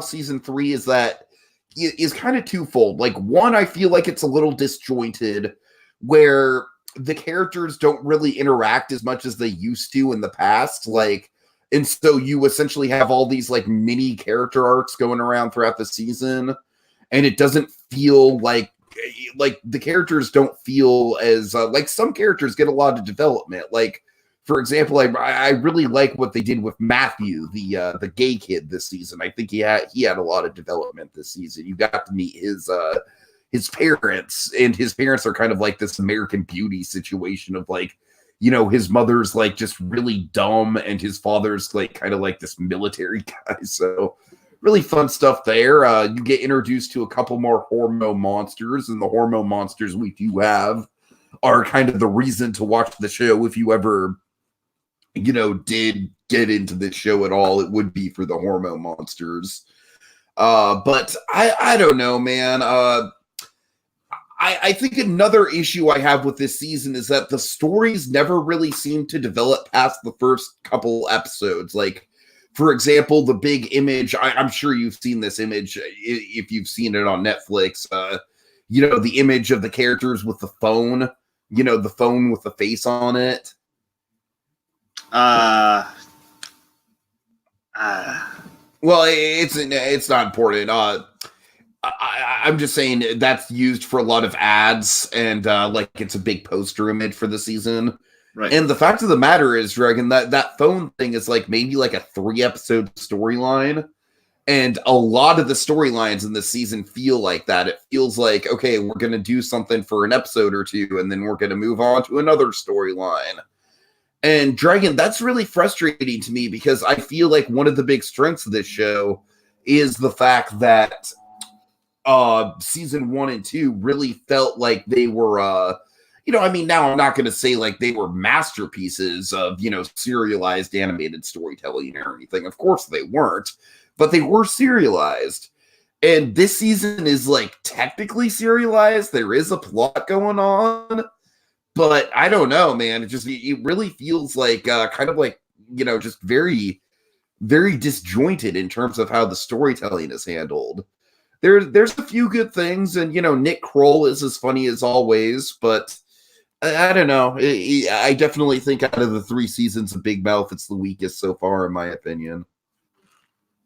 Okay. All right. All right. That brings us to living with yourself. So of course, living with yourself. I was very much looking forward to this one. This is Paul Rudd's new show. Mm-hmm. So basically, so living with yourself, it kind of has. It's just remarkable how similar this is. Essentially, it's the rest and relaxation episode of Rick and Morty as the premise of the series, where basically God. Paul Rudd plays a guy who is told about this spa. He goes to a spa because he's kind of a negative guy. He's kind of like a little sad, and he wants to kind of pep himself up for the sake of his wife, for the sake of like just kind of like performing better at his job. So you know what, goes to this spa, and he comes out. Essentially, he through very and oh my god, like it's a really horrific moment too when he kind of discovers this. Essentially, he discovers that he is that he has essentially been cloned. He's been cloned. He's 2 people. Himself. He's of course he's himself. There's still like the negative version that he was when he walked into the place. That's our main guy. It's like there's no like question like who's the real guy. No, he's the real. They set this up very much from the first one, if I'm remembering correctly. So you have that. And then you have like the more kind of peppy, kind of more just basically like kind of I love it's kind of an analysis of Paul Rudd where you have like probably how Paul Rudd feels along with like kind of the pleasant Ant-Man Paul Rudd as kind of like the new one that came out of the mold essentially. And look, I gotta be honest, living with yourself. I don't think it's for everyone, but I think it's really clever. It's got a really clever command of narrative where I think. There's a chance it might get old for some people. Or basically through a couple episodes, we have this dual narrative thing, which is really cool. They kind of memento it a little bit here, where you get to see the lead up to certain things and how they kind of like the intersect of the 2 lives that they have, like how the 2 lives of. Because basically, they of course they kind of realize what the deal is in episode 1. Then going forward, it's like okay, well now we're in each other's lives. We have to figure out like how we're going to live the same life if we're 2 guys. Mm-hmm. It's kind of like a more like imagine if kidding met multiplicity. Remember Multiplicity at all with Michael Keaton? Can't say that I do. The point being, just Michael Keaton had like duplicates of himself. He cloned himself essentially. Anyway, so it's kind of like that, and it's very much it's kind of like this is a proper project for Paul Rudd to kind of stretch his range in a very kidding like way. Very it's very much like kidding. Okay, I might have to check it out. So yeah, I won't say it's like to the same, it's same effect, like not groundbreaking like kidding, but it is very much like kind of Paul Rudd's version of like it's him like allowed to stretch out the usual box that he's put himself in. It's really interesting. I recommend it to you. I don't know if everyone's gonna like it because again, I think narratively, I like what it is narratively, but again, it's a lot of like you're seeing 2 timelines, and maybe that might wear on you after. Oh, I like the 2 timeline thing. That sounds really engaging to me. That's through the whole season. I think that's one of the great parts. If I could see some people thinking it gets old, but then again, I point is if you like it, I think you absolutely should check this out. Then if you like that, I had a great time with it. And again, no idea if it's going to get renewed or not, but there's room for it. There is. It's going to be an interesting room for it if they do another one. But anyway, living with yourself, that's a recommend for people. Okay, this next one is going to go by so fucking fast. Dating around. Oh my god, what trash. What glorious, glorious trash. What is this? Okay, Dragon, this is basically kind of like at the height of like, after Tall Girl gave me a lot of pleasure. And I was like, what other trashy Netflix stuff could I watch? What other Honey Lemon shows are there? God. Okay, so this is basically like the most cruel reality show that I have ever seen in my life, Dragon. So the setup for this show is like basically like they get people from like all walks of life. So there's like one guy who's like, like in his 80s. There's, you got the gay couple, you got the lesbian, you got the platonic straight person. And essentially the whole premise of the show is that it's like a blind date type show, but it's like kind of like a competition. It's sort of like an episodic version of The Bachelor, where you have like a first date with 3 candidates. And then like, at the end of the episode, the guy has to choose who he wants a second date with. Riveting, right? Yeah. Honestly, the only reason I watched it is that I heard through the grapevine is that the editing was just really, really bad, and it's kind of like morally very questionable. Like, for example, oh man, there's a scene where, you know, the 80-year-old guy is like having to let one of the women that he dated know that, you know, and she's like really into him, and he has to, like, he's just not, and he's just like, and she's just like, well, my husband died and I just want to start over. And this guy's like, it's for a fucking TV show, Dragon. It's for a TV show, and it all feels so trashy and wrong. I've seen some reality shows in my day, and there was a time where I used to watch a few dating reality shows. And Oh God! if I were to look back on it, I don't know what I was thinking. I just really sensed the word, and I think I only half got it. I knew it wasn't great, but I think, like, what was I thinking watching those? Yeah. I think that about sums it up, Dragon. Dating around. Honestly, it's not even fun bad, because it honestly kind of just feels like intrusive. So, yeah, I would not recommend it to anyone. All right, here's something I would recommend, though. Okay. Kosminski Method, Season 2. Well, I'd recommend for Season 1 as well. Let's just focus on Season 2. All right, remind me what the show is. So this is Chuck Lorre's best show by eons, man. I gotta tell you, this is essentially, again, it's very much it's a little Barry-esque in that Michael Douglas plays Sandy Kosminski. He was an actor who essentially he's kind of the acting teacher to the stars. He's been an acting teacher for many years. He's taught all the greats in Hollywood, and he has an agent who's also his friend, Norman. A little nod to Norman Lear, who's played by Alan Arkin. So basically, it's kind of a buddy show between these two guys. These kind of older stars, and they're kind of like, it's very it's a little situation comedy. It's a little situation comedy, a little bit of a slice of life, and it's just these two guys going about their day in L.A. And of course they're kind of in the industry, and it's basically Sandy Kosminski has like an acting studio. He teaches people like Gene Cousineau from Barry. It's very much like that's Michael Douglas, and he's really good at it too. That's the thing. He's really good at teaching people acting. And of course, basically we kind of in the first season. The main story of the first season, that Norman's wife dies of cancer, and Norman's wife makes Sandy promise to look after Norman when she's gone. Like, it's like her last dying wish, and he fulfills it. Basically, they're already friends, but it's like, okay, make sure you stay in his life and make sure you watch out for him. And the season 1 is about him getting over his wife's death. So that's what season 1 is. And also, Sandy, he meets, I believe, Nancy Travis, the wife from Last Man Standing. So she's in this. Uh-huh. So it's very much, you kind of casual, but also Norman working through the grief of losing his wife, and he's hallucinating that he's seeing her. So that's kind of what season 1's about. And it's very well shot. Again, this is the best looking thing that Chuck Lorre's ever done in his career. Again, I think streaming is absolutely where he should be. However, that said, I will note some other stuff that he's done on streaming has not looked that great. Again, Disjointed being an infamous example. So, folks, avoid Disjointed like the plague, as if it were a bubonic plague making an epic comeback. Avoid that show. Instead, check out Kosminski Method.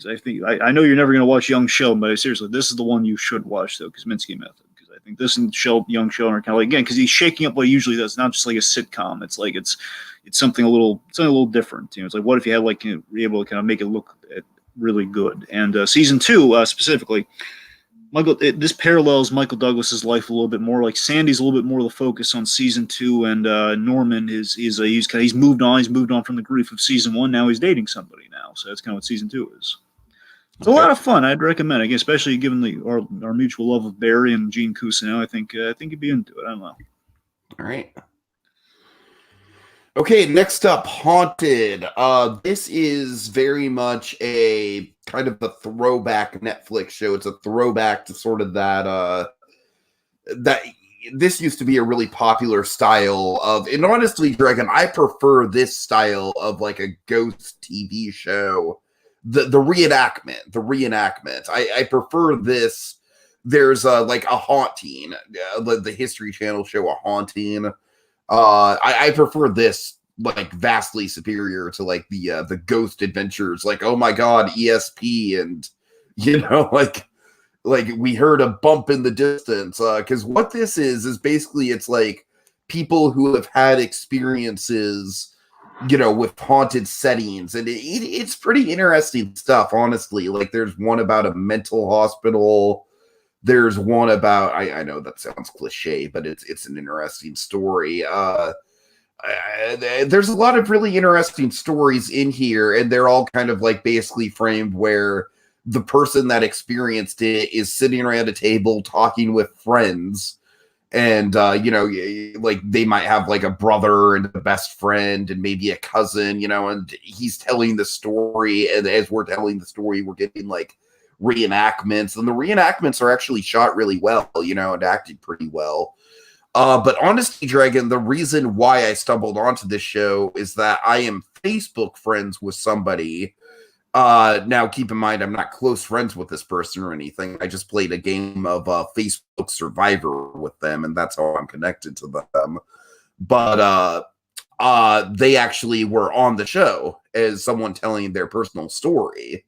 Now, Dragon, I don't want to name them by name because, like I said, I'm not really close to this person. I kind of just saw the Facebook post about it.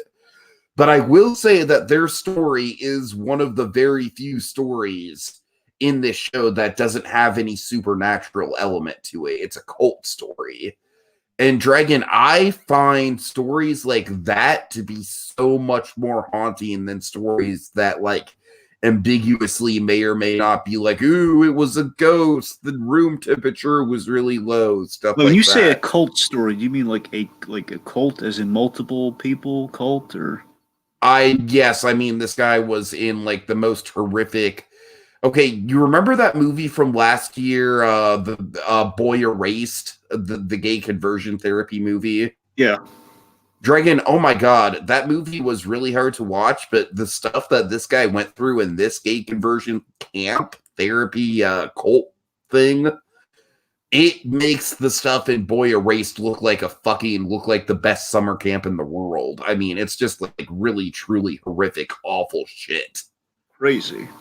Yeah, like, I mean, it's just like depraved what this guy went through. And, honestly, this guy has like a super positive attitude on Facebook. So I give him all the credit in the world for, obviously like living through that and living to tell the tale. And I got to tell you, Dragon, like, I respect that he went out and got his story out there. I don't think this was the show to do it. I really don't. Because, like I said, all the other episodes of this show are like, ooh, mental asylum ghost, or ooh, I was in a slaughterhouse and I saw a ghost, or ooh, I was abducted by aliens. And then this is like very, very true. Like honestly, one of the most horrific, like real life stories I've ever heard. And it was a really, really engaging episode. It made me want to check out more of the show. I didn't watch a lot more of the show when I realized it was all supernatural stuff, because honestly, like I said, supernatural stuff doesn't scare me nearly as much as, stuff about like cults and, stalkers and stuff like that scares me on like a primal level. So, Haunted, I mean, it's like, I would recommend that one episode if you're, if you're into like true crime and stuff. But honestly, I feel like all the other episodes are just kind of like generic, like, ooh, it was a ghost. Startling. But the one episode was really good. I mean, it was horrific, but it was, it was really engaging. All right. So I have not gotten a chance to watch Watchmen yet, Dragon. So out of the question, who watches the Watchmen out of the two of us, it's you. Yep. So yeah, I'm surprised. Of course, your boy's doing this show. I know. I had to cancel my HBO subscription for financial reasons, so I need to find like a loophole to watch it if I can. Well, I'll tell you. So far there have been 2 episodes. Basically, I can watch it, but I can't watch it until like the next week. So that's kind of what I have watched. The point is, I'm a little. There are 3 episodes given tonight. The third one plays on Sunday, so there's a third episode, but I haven't watched it yet. So I'm 2 episodes into it. I think they're doing 10. Well, no, probably doing 12. Given that, I don't know how many they're doing. Point being, 2 so far, and presumably 12. So take it with a grain of salt. My impressions of the Watchmen show was that Watchmen, of course, the marketing of this thing's been like no one knew what this thing was going to be from the get go. Like, what are they doing? Like, is it an adaptation? Is it a sequel? Like, this is apparently they come. From what I've heard, they've come down on like this. It's and from what I've seen, it's a sequel to the book. As in, like, you know, the end, the squid exists apparently. So the squid happened, which obviously in the movie they kind of. I always preferred to have the movie handle the person with the whole like squid thing. They made it like Dr. Manhattan instead. They framed Dr. Manhattan instead of it being a squid. But I think that makes more sense. I agree. That was kind of an improvement over the book. The important thing is, though, Dragon, do we see the squid in the TV show? Do we see like news footage of it or anything? Well, would you like me? Well, again, so far 2 episodes in. Tika is so bizarre. It's a Lindelof thing, okay? So okay. It's we haven't seen the squid yet. Okay. But presumably, and again, this is like Yemmer said, the idea is this Watchmen show, from what I understand, is takes place in modern days, and it's like roughly 30 years since Watchmen, since the book. Okay. So I don't know if there's like still like an occurrence because of what the squid was so massive, but apparently it rains dead baby squids. Oh God! I assume they're dead, but the point being, it rains babies, like all these tiny little squids, like, as like rainfall. You're cleaning them off with your windshield wipers, like that sort of thing. Yikes! So I don't know if that's because the squid is so massive, or it's like an after effect. I don't know. Again, it's like it's a random thing happens in episode 1. So the squid is there, but it's like I don't know if we're actually going to see the squid. The point is the squid was a thing. Okay, honestly, knowing Lindelof and knowing how he does like flashback structure and the leftovers and stuff, I wouldn't be surprised if like he's saving the flashback to the squid for like the last episode or something. Well, we're playing with time. We're seeing some flashbacks and stuff. Okay. So let me keep it simple. I'm going to give everything away to you here, but let me put it this way. So far, basically, the biggest thing I'm waiting for on Watchmen is Dr. Manhattan. Because, of course, the biggest moment from the trailer got me so excited was like that ending where you see like Dr. Manhattan walk up and he picks up the mask. Like it has like that. So no Manhattan yet. So, well, here's the thing. It's very interesting. So, Manhattan himself, you saw like a really quick little snippet of him on Mars doing stuff. If I remember, I believe it was in the episodes. But so like a really quick glimpse of that. But Manhattan hasn't returned yet. But they're building it up. In the second episode, so they're doing the one thing I can give this show is that they're doing my favorite moment from the book that was not in the movie. My favorite moment in Watchmen is with Dr. Manhattan. It's at the end of the book where Dr. Manhattan has probably the best line in the whole thing, where Adrian says, "You know, I've made world peace. Points, I've done the thing, and now I'm successful. I've saved the world. It's over." And Dr. Manhattan's response is what I'm talking about here. It says, "Adrian, nothing ever ends," and then he disappears. Like nothing ever ends, and so Adrian Veidt in this show is played by Jeremy Irons, and he's good so far. It's like an older Adrian Veidt, and he's so scary the way they're doing him up here. Where basically the idea is that Adrian Veidt is at least as far as I can tell, 2 episodes in, especially the second episode. The end of the second episode is the best part. I won't say what happens, but the idea is he's become obsessed with what Dr. Manhattan said to him. He's become obsessed with Dr. Manhattan, and like that. I presume that line, because he quotes it in the episodes, "Nothing ever ends," or something. Essentially, I assume that he's become obsessed with that last exchange he had with Dr. Manhattan. Essentially, I won't tell you how, because the end of episode 2 is the best part of the series so far for me. But okay. But here's the thing: my issue with Watchmen so far is, again, it's like 30 years later.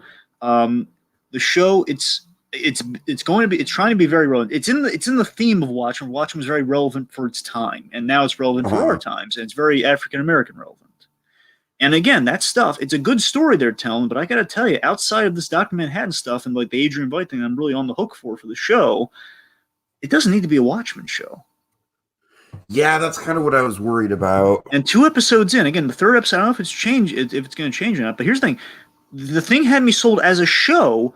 Let me tell you the best part of the world building of the show is that you have the police are wearing masks, and the police are super accountable. Where basically, I don't know if it's because they couldn't get the rights to or something, but the new president is Robert Redford in the series. We haven't seen him yet. I don't know if they got him before his retirement or what, but the idea is, remember, Ronald Reagan was supposed to, like, the actor was supposed to become president. In this case, another actor. In this case, it is Robert Redford. And the idea is Rob Referee's a nice guy, he's a really responsible guy. So basically, points he has like the most accountable police force ever. Where cops, I think the coolest thing is that the cops have like you have to buzz, you have to have your gun holster buzzed before you can use your gun. As in, you call it in. Like, you see an infraction about that, like, you're going to need to draw your gun in a situation. You have to get permission to draw your gun. Oh, I like that. Okay. So that's what I'm saying. It's like this really, I won't tell you what happens, this really great sequence at the start of things. And I'm saying the world building on the cops and this whole, like, mask thing is great. However, like, they call them the Third Cavalry, all the Rorschach mask guys. They're basically essentially the KKK and Rorschach mask.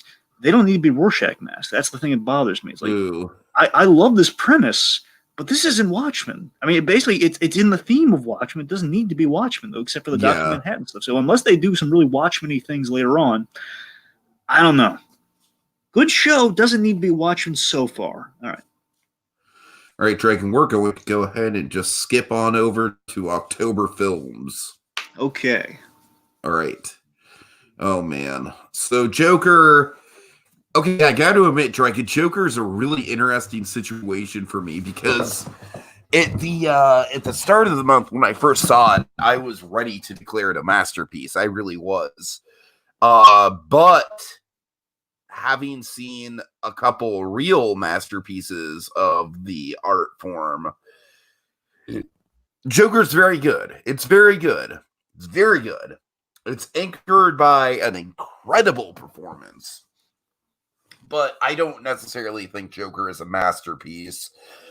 The only reason why I don't think that is just because I feel like it's a little bit too derivative of Scorsese. Like, I feel like it is kind of just Taxi Driver and King of Comedy in a blender, Dragon. I really do. I like, it's like, I don't mind that it's DC. Like, that's not the reason why I'm like, oh, it's not original. The reason why I don't think it's very original is because I do think the plot is pretty derivative. And whereas the movies that we're going to kind of build to are anything but. So, yeah, that's kind of where I stand on it. Amazing performance. But, in terms of the plot, it's pretty, like, it's kind of paint by number Scorsese. Well, I mean, look, to keep it simple, I thought Joker, especially seeing Joker was like a thrilling experience. And it was a thrilling experience. It kind of proved the doubts wrong of like, Joker origin movie. No one's ever going to like that. It's going to be like the heresy, man. We love the Joker when he's mysterious. The whole multiple choice backstory thing. How dare you give the Joker an origin? This movie will never fly. I think we proved a lot of people wrong with that. I think Todd Phillips showed them, yeah, we can. He did it. Uh-huh. I love showing. Of course, my favorite thing about the movie, my favorite thing in the premise is I love how we're showing how Gotham created the Joker, and of course there's obviously a Batman parallel there, and of course one of my favorite moments of the movie demonstrates this parallel. I'll say that much.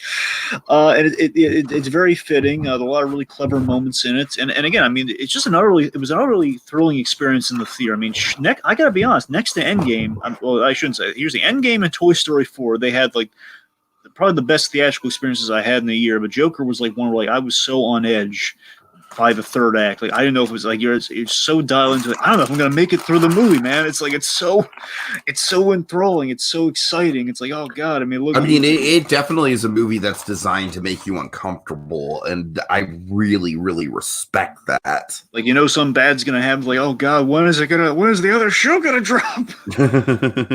But seriously, I really got a kick out of it. I thought it was better than.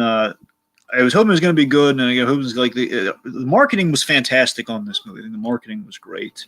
Yeah, there was one line they should have saved for the movie, the introduction moment. Absolutely, they should have saved that for the movie itself. But otherwise, in terms of selling people on this movie, I think it's a tremendous marketing thing. They have some ridiculous kind of fear and paranoia right before the movie comes out. They undercut a lot of that great marketing, but the movie itself, I thought was great. All right. Okay, so El Camino, Dragon, you'll be glad to know that I got a chance to rewatch El Camino. I rewatched it with my dad. I appreciate it a little bit more, but I still stand by my fact that it's like it feels less like a Breaking Bad movie and more like a couple episodes kind of tacked onto the end of Breaking Bad. That's not a bad thing. It's not a bad thing.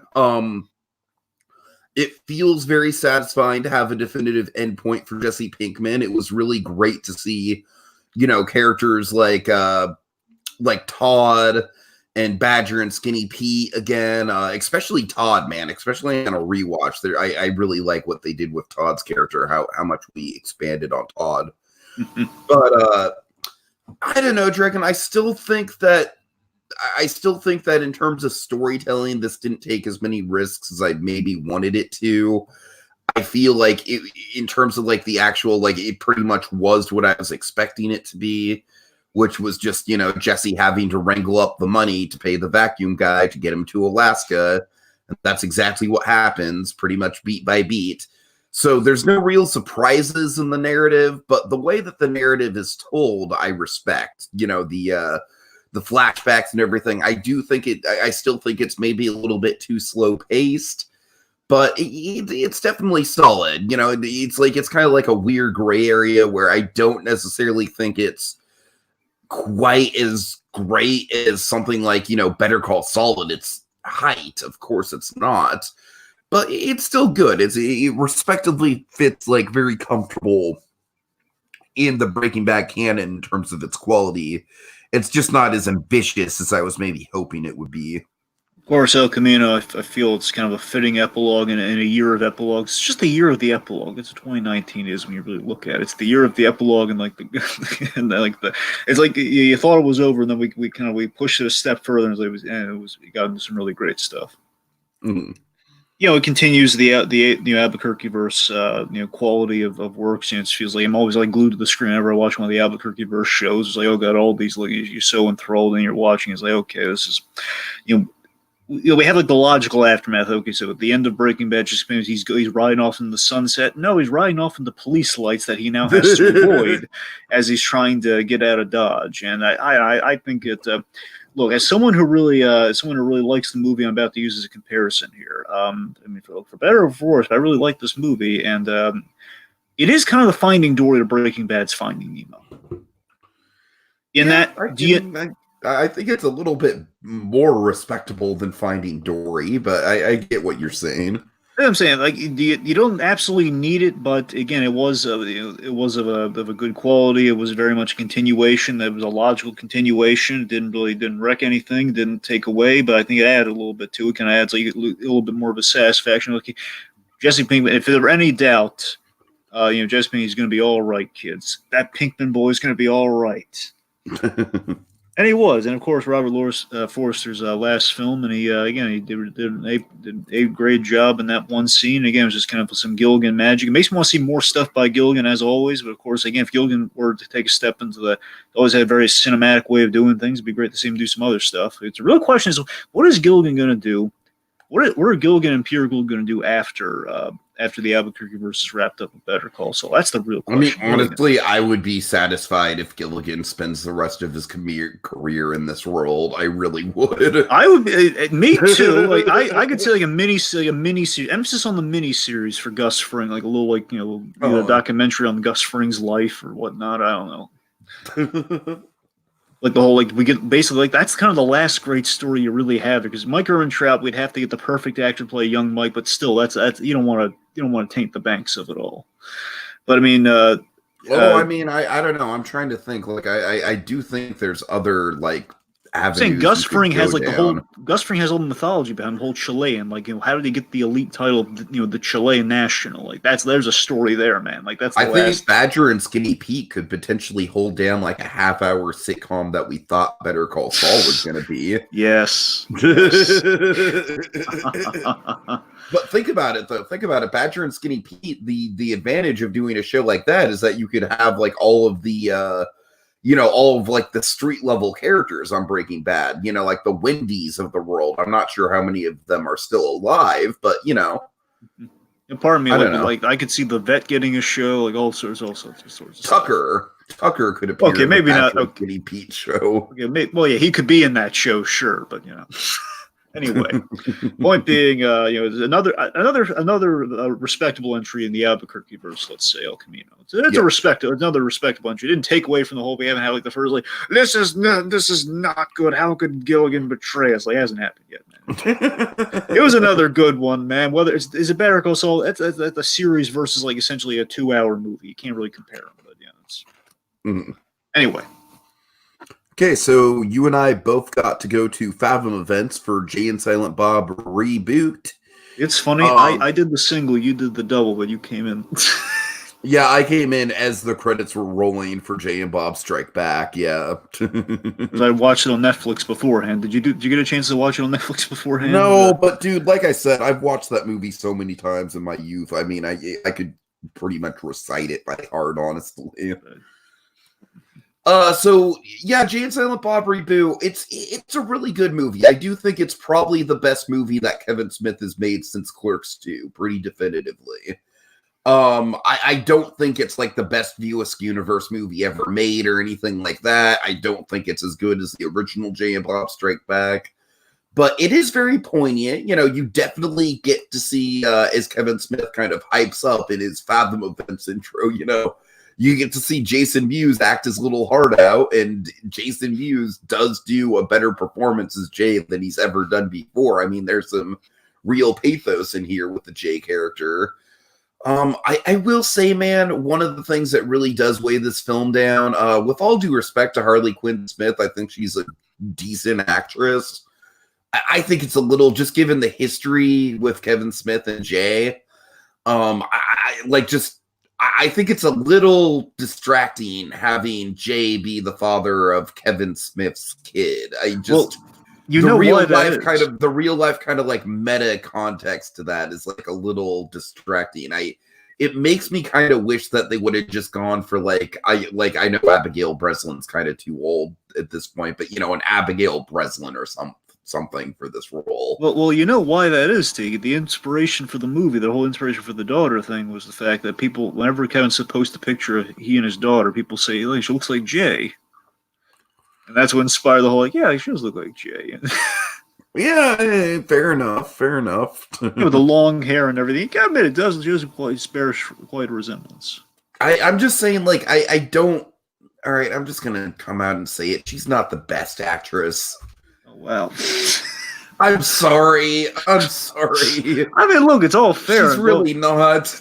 It's all fair. I mean, it feels like a little bit of I do love the self-aware jokes about, you know, I like specifically like the self-aware jokes about Kevin Smith putting her in all his movies and stuff, but I don't know. It's kind of one of those, like, just because you joke about it doesn't mean it's not a problem, you know? Yep. But so Jay and Silent Bob Reboot, very much kind of Kevin Smith's kind of revival piece in the literal sense, in that he almost kind of met his maker. Thank goodness that did not happen. Basically, he kind of came back from the white light, saying, you know, he didn't want to go out with yoga hoses as his last movie. He wanted to kind of his own words. I'm just paraphrasing here, folks. Yeah. Essentially, he wanted, like, you know, of course, many people wanted Clerks. Unfortunately, Clerks 3. Now, thankfully, after this movie's been made, Clerks 3 actually is happening now. But for the longest time, every time we want to do a sequel to one of the iconic Jeff Anderson's on board. Yes, he finally is on board. They finally got Jeff Anderson. So the idea, of course, you know, he wanted to do Mallrats, and basically the owners of Mallrats said no to doing it as a series, or anytime he wanted to do Mallrats, and they were very close to doing Mallrats, so they got shot down by all the streaming networks. And a similar thing happened with. Again, Clerks 3, in the sense of Jeff Anderson was the holdout, and he finally moved past that. And I don't even, God bugs me, Jeff Anderson's not even in this thing, too. Man. What is Jeff Anderson's problem up to this point, man? That's the thing. I do like that Kevin Smith kind of like ribs Jeff Anderson in this right at the beginning. Like, are you looking for Randall? Is this about Randall Graves? Anyway, so this to me is a proper reunion movie. You know, it has a very meta commentary on Hollywood and the reboots of the easily the best part of this movie, and this is some of Kevin Smith's best writing in years, Dragon, is all the meta commentary stuff about reboots and everything like that. That it's so on point. And like, honestly, that kind of stuff like makes me kind of miss old Kevin Smith writing. And this is the cool thing where, again, I know where this is all cultivated at, because again, that's really this movie is absolutely through and through for Kevin Smith fans, with all the cameos and all the references, like and specifically, even with the reboots of it. Like I remember seeing the genesis of this on Hollywood Babylon, where they have a section where they talk about reboots. And that's kind of where the points, like they're always talking about reboots. Basically, you can see the gestation of like in like what we're saying about Hollywood and the reboots and what we're doing there. So you get the gestation. Everything just kind of came into fruition with this movie. Where again, it's everything Kevin Smith, everything I love about Kevin Smith in terms of like the old stuff with the View Askew-verse, kind of everything he's learned during the podcast, all his podcasting pals. They're all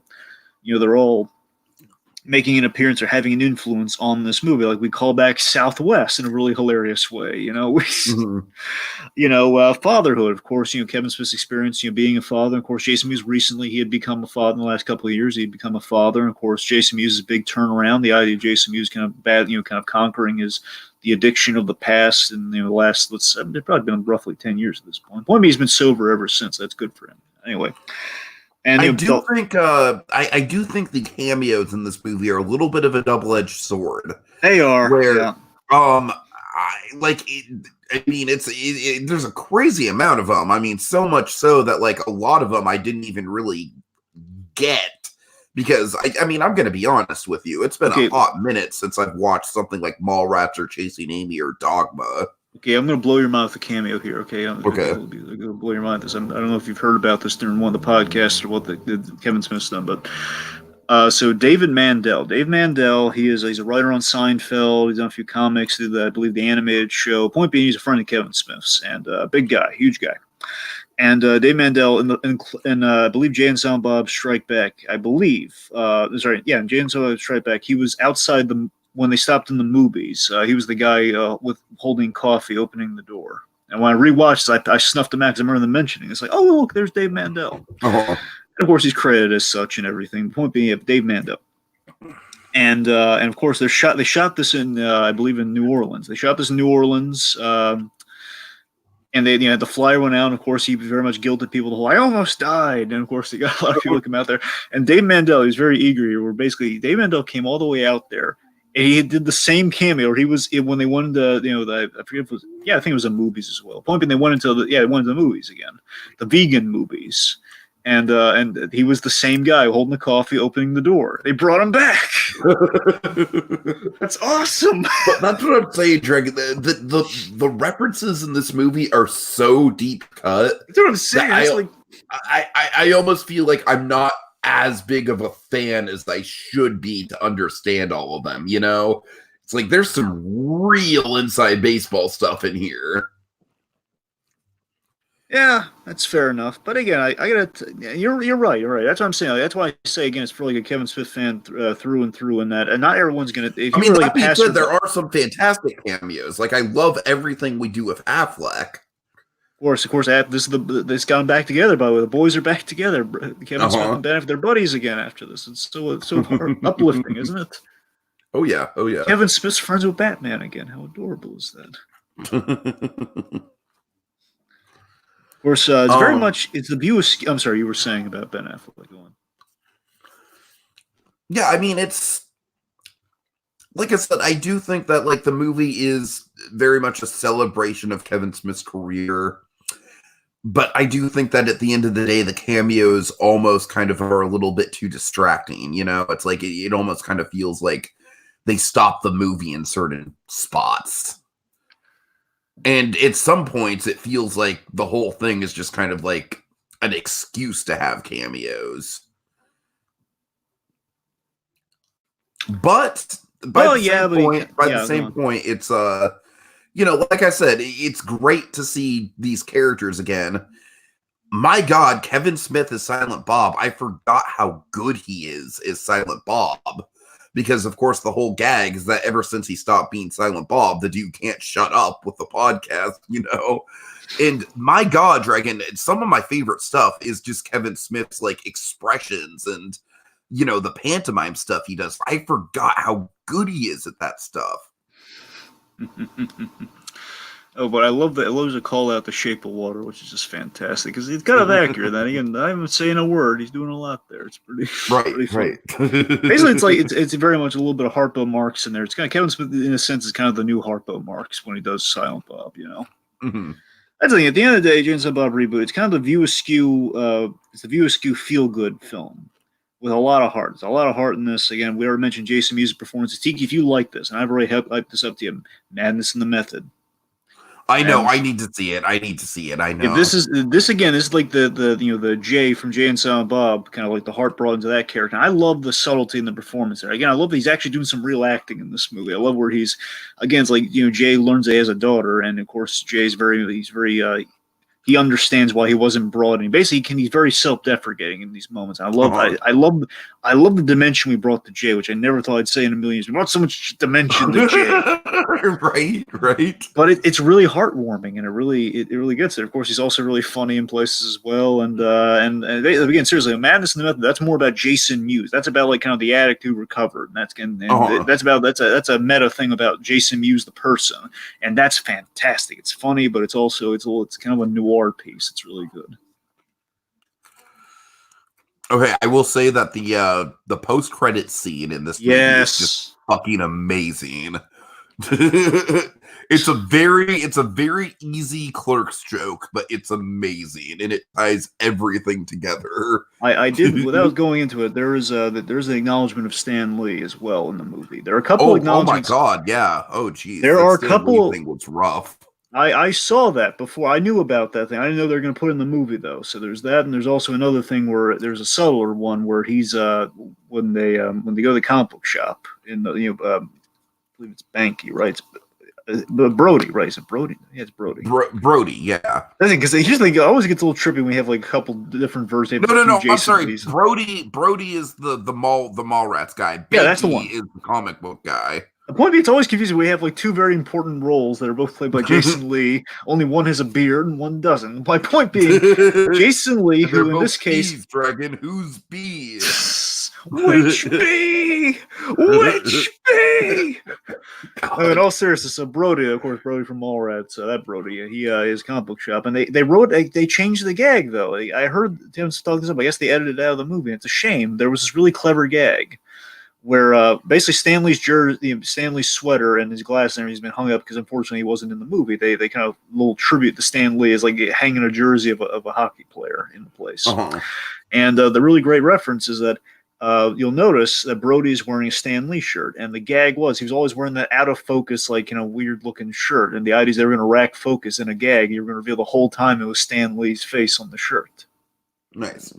And unfortunately, they didn't make it into the cut, and I was it's a shame. But maybe it'll be like a deleted scene or something. I don't know. Anyway, so James on Bob. One of my favorite moments in the movie is when Brody like very vehemently defends the Marvel movies. Oh yeah, you know what's funny? So Kevin Smith is going on tour with the movie, obviously. Yeah. And he's been posting a few of the audience reactions. And again, while he's on tour, this Scorsese thing is happening, and right happens. Right. And there was a huge cheer and laughter in the audience. It's just great. All right. Okay, so Wonder Woman Bloodlines, Dragon. Yeah. You haven't seen it, have you? No. I would be shocked if you did. Okay, so Wonder Woman Bloodlines is another in the DC original animated movies. Unfortunately, is another in the DC original animated movie continuity line. Good news, though. Okay, I won't curse the darkness in this regard because this is This is the second Wonder Woman animated film. They had one that was just a Wonder Woman animated movie, which is pretty good. You've seen that one. I'm pretty sure I have. I'm pretty sure yeah. I know you have. Pretty sure we covered it for when Wonder Woman came out, right? Yeah, I forget if we covered the whole movie. I know I asked you to watch it before we covered it. Yeah. One thing, I know you've seen it. So they did that, and that was a really good one. This is kind of like the second one they've ever done here, and again, not too much to its detriment. Ordinarily, it's like the kiss of death with these movies. It was not in the case of this one. This is they found an excuse to do another one because it's in the incontinuity line. And this is Rosario Dawson performing Wonder Woman. Oh wow! Oh, yeah, okay. So she's the regular voice.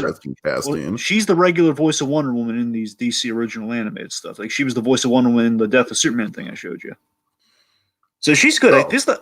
this is the best turn she's had as the character. There's like for a whole Wonder Woman performance, she gets the most time in the movie. Though I think she's really good in the movie. Basically, they changed the art style so it doesn't look as bad as the other movies have in the continuity line one. So the point is they got away from that finally. There's only one mark of the incontinuity stuff, which I know anyone just kind of watching the movie blind is going to be lost on. The opening of the movie, basically, they do the origin of Steve Trevor and Wonder Woman, and they show how what it's like in the incontinuity version. And that's the only time you ever need to worry about the incontinuity stuff. Everything else is pretty much okay. Now, after like a little bit of a time jump after the setup for the crappy Justice League War movie. Okay, like parademons are the reason Steve Trevor crashes this time. After that, then we get into the real movie, which is kind of it's pretty solid. You know, it's solid. I think it's a fine film. Let me put it this way: after that opening, I think it's a fine film. Not as deep as it could have been. I think this is one that suffers from runtime, or it's just too short. Yet again, I only got a taste of this, but what I'm so desperate for that the next Wonder Woman movie in live action is going to give me, hopefully, is I want Wonder Woman in the city. That's all I want. I want to see her fighting crime in the city. They give you one scene of it here, and then it's back to doing the fighting the monsters, going back to Themyscira. It's always Themyscira. I just want her in the city, fighting Cheetah, fighting somebody. To be fair, though, and the thing this movie does have going for it, though, has a solid sampling of Wonder Woman lore and bad guys. There's a lot of like ancient Greek stuff, man. There's a lot of like they do the Minotaur. I love the Minotaur with their Indiana Jones stuff. They do the Minotaur. You have there's like Dr. Poison. She's in this. Cheetah's in this. Giganta. They did some of the classic Wonder Woman bad guys. It's got a lot going for it. Just again, like it's kind of a story that Wonder Woman makes kind of a surrogate sister, and that sister's kind of gone down a dark path. She kind of went the the Archangel path, if you will. Anyway, so just not super memorable. Just like it's a fine movie. Rosario Dawson was good. Jeffrey Donovan was an excellent Steve Trevor. I've been watching a lot of Burn Notice lately, and Jeffrey Donovan's like, Donovan, you charmer, you. It's nice. So I'd recommend it, but not strongly. It's like if you're in the neighborhood, it's like might as well check it out. Again, you'll be lost on the opening, but I might as well check it out. Mm-hmm. Okay. All right. So I saw The Addams Family. It's a little on the fence if I was going to watch this or not, but I ended up checking it out. And honestly, Dragon, this is kind of like, I feel like this is like maybe I'm less positive on this than I was about The Grinch last year, but I'm kind of, I feel similar about it, where this isn't a bad movie. I mean, I do genuinely really enjoy The Grinch from last year. I'm one of the few people who does, honestly. But I don't know.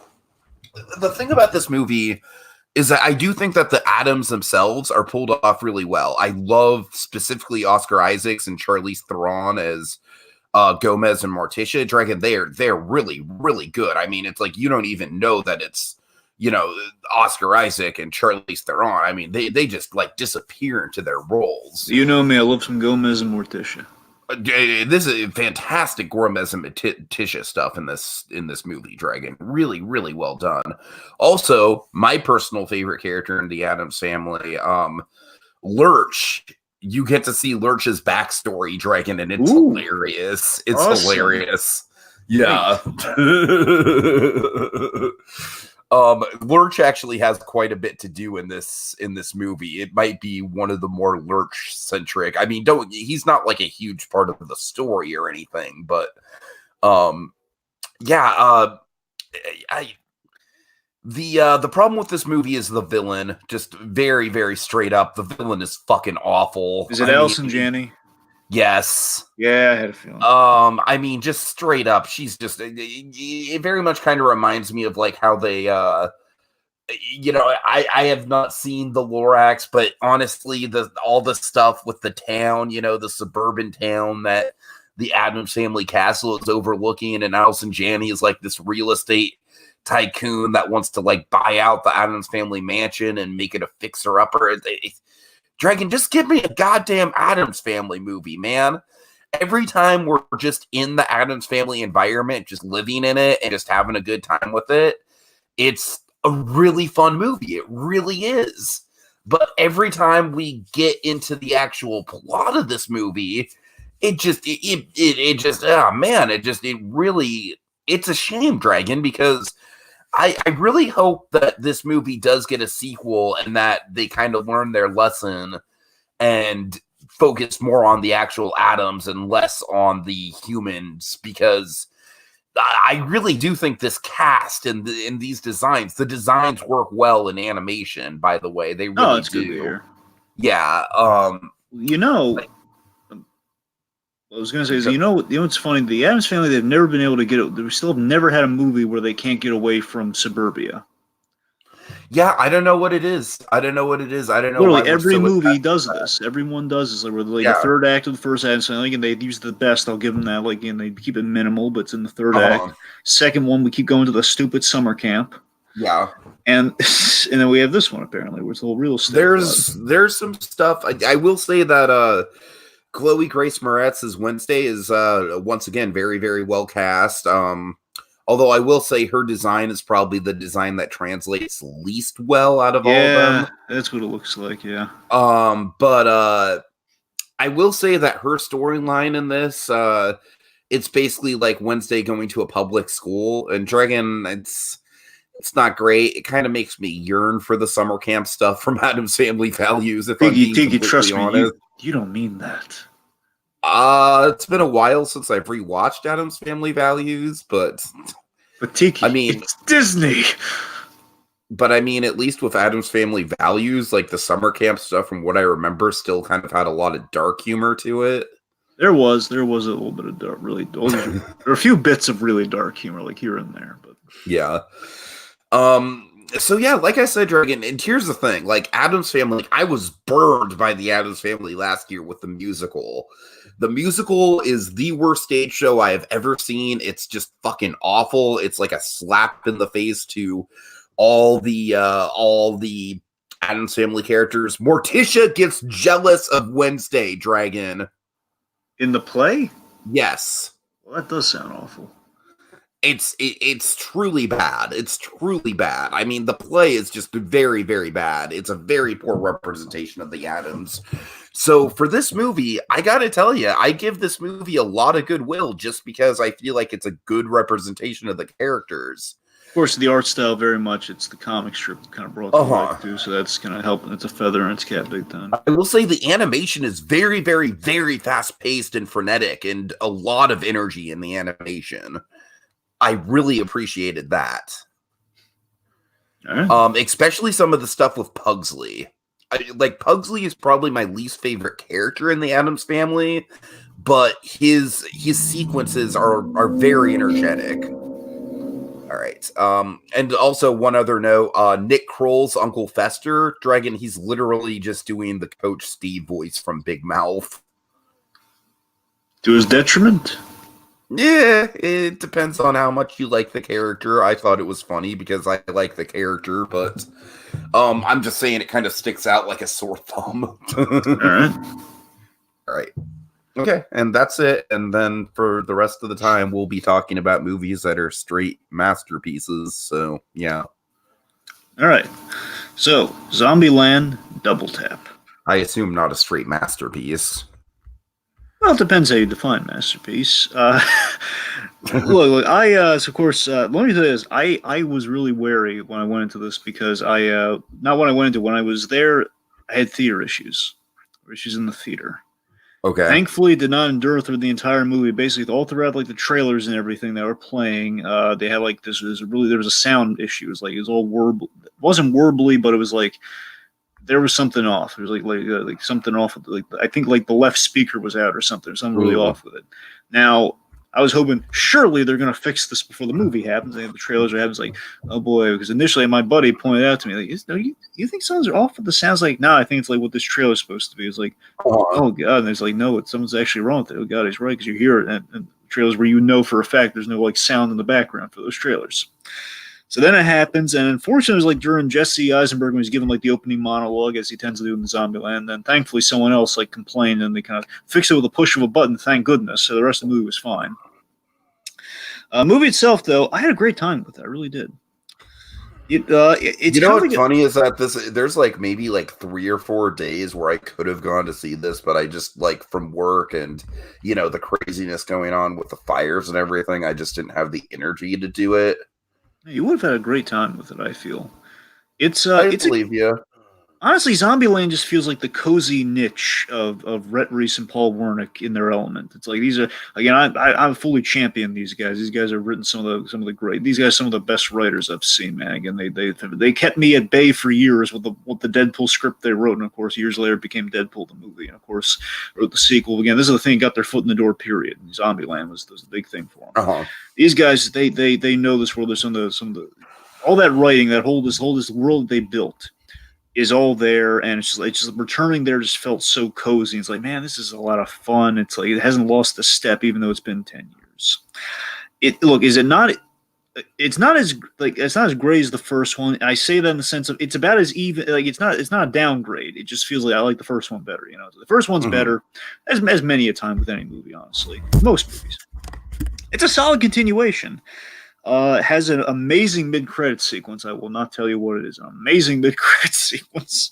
It's kind of about the family that they formed at the end of the first Zombieland, and they're kind of having some family issues. Mainly the Abigail Breslin character, the Little Rock, Arkansas. She's kind of grown up, and the idea is like she's formed like a father-daughter esque bond with Tallahassee, and Tallahassee, he's a little overbearing, and she kind of rebels from him, and basically she leaves, and they're kind of like chasing her on the road. And that's kind of what the premise of the movie is, and it's kind of like it's really good. It's like they've grown as a family, and we're seeing that reflected in the piece. They have throw a few new zombie things at you.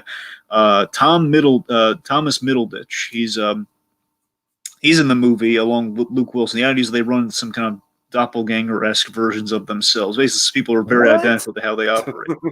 Oh God! It's like a brief part. It's like at the point is Thomas Middleditch. He's wonderful when he appears in this. He's fantastic. I know it sounds like. Just trust me, man. It's really fun. It's really fun. No, it honestly sounds pretty funny from how you describe like it. The ideas like they've come across they're kind of like a cliche almost, where it's like there's like another group that's very similar to them. But so basically, like if the Scooby-Doo gang ran into the Jabberjaw gang, in a sense, yeah, it's very it's kind of like that. It's also it's kind of like maybe maybe a little bit of a commentary on a sequel. Like we're doing it again, but now we're making fun of like if you were doing it again, this is how you like really take a shot at doing it again. So it's it's a fun time. I'll say how much you will not have a bad time watching this movie. At least I'd hope so. I got a great kick out of it. But then again, I'm very into Reese and Wernick, and I thought it was another funny success for him. All right. So the next one we come to is Parasite. Do you know anything about this, Dragon? Parasite? No, I don't know anything about it. Okay. Do you know the name? Oh God. Bong Joon-ho. That name seems so familiar.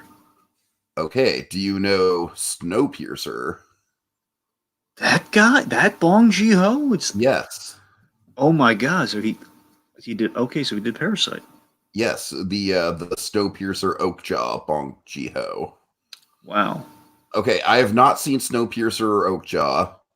This is the first Bong Joon-ho movie I've seen. It is not an English language film. It is very much a Korean film. Yeah. Oh God, I don't want to. Dragon, this might be the best movie of the decade for me. Really? This movie completely blew my mind. Get it? Really? Yeah. This is something special. Okay. I mean, I'd be shocked if this thing wasn't at least in my top 10 of the decade come the end of the year. I mean, this movie, I honestly don't even want to tell you much about it. The one thing I will say is that it's definitely much like Snowpiercer. It very much puts kind of the division between, the poverty, the lower class and the upper class, the rich versus poor. It plays with that, Dragon. Bong Joon-ho definitely has a theme that he likes to play with, and that's definitely one of them. But the way that this movie goes about doing it, I will say, okay, I'll tease this much. The parasite element of it is that it's essentially a family that's like really, really, really poor. Like they're in really bad condition, really, really dire straits.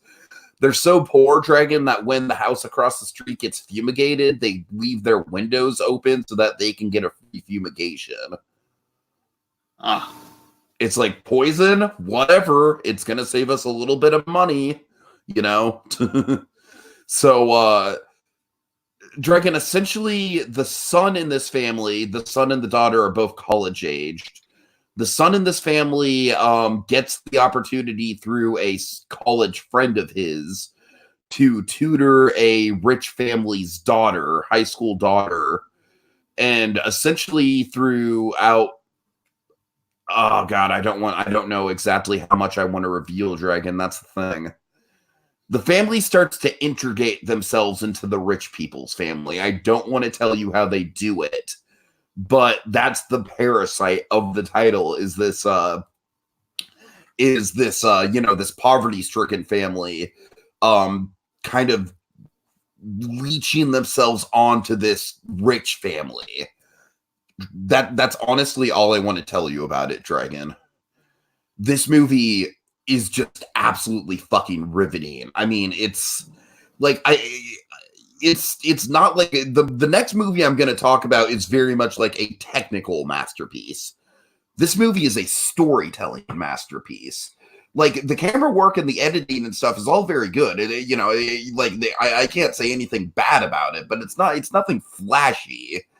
It's just the way that the story unfolds, and the editing is very tight. Like this movie is like 2 hours and 15 minutes long, but it doesn't feel long at all. Like this movie breezes by. It's got a really good clip to it. And Dragon, the ending of this movie is just absolutely fucking devastating.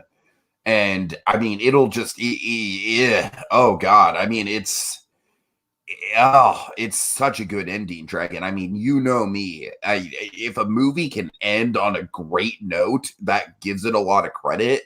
I was riveted by this movie from beginning to end, and the ending, the way it sticks to landing, the way it just like it ends, and it's just like, okay, that's like a period on the end of the sentence. It'll just leave you with something to ponder and think about, maybe for the rest of your life.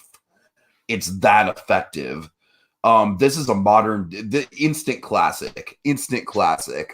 And I'm so glad, Dragon. I am so glad that this is getting a lot of mainstream recognition. People are excited about this movie. A lot of people want to see it nominated, not just for best foreign film, which I think it's a shoo-in for. But I really, really want to see this nominated for Best Picture, because I mean, oh my God, just the level of there's so many things. And here's one thing about this movie that I love, Dragon. You know I'm a tone guy, right? Need the right tone, yeah. And you know that I don't often like movies that mix tones, right? Very much tone Nazi in that sense, yes. This movie mixes tones, but it does so in a way that rivets me. Like this movie goes from basically kind of like a sort of like a Dirty Rotten Scoundrels style, like heist comedy, into something else entirely. But it does so very masterfully and very, very masterfully.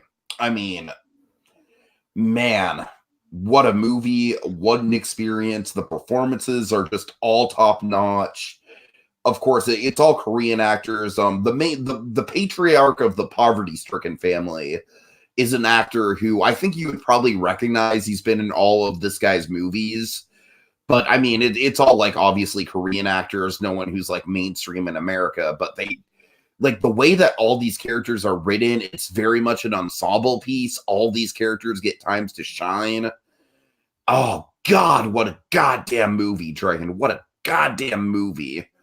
I really, really love how this is something that people are talking about, and it's very much transcended social barriers. You know, like honestly, Drake, I would seek this the fuck out. I really would. I don't care if you don't like subtitle movies; the subtitles get lost on you.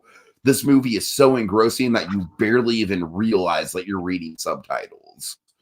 Oh, god damn it, what a movie. What a fucking movie. I love it.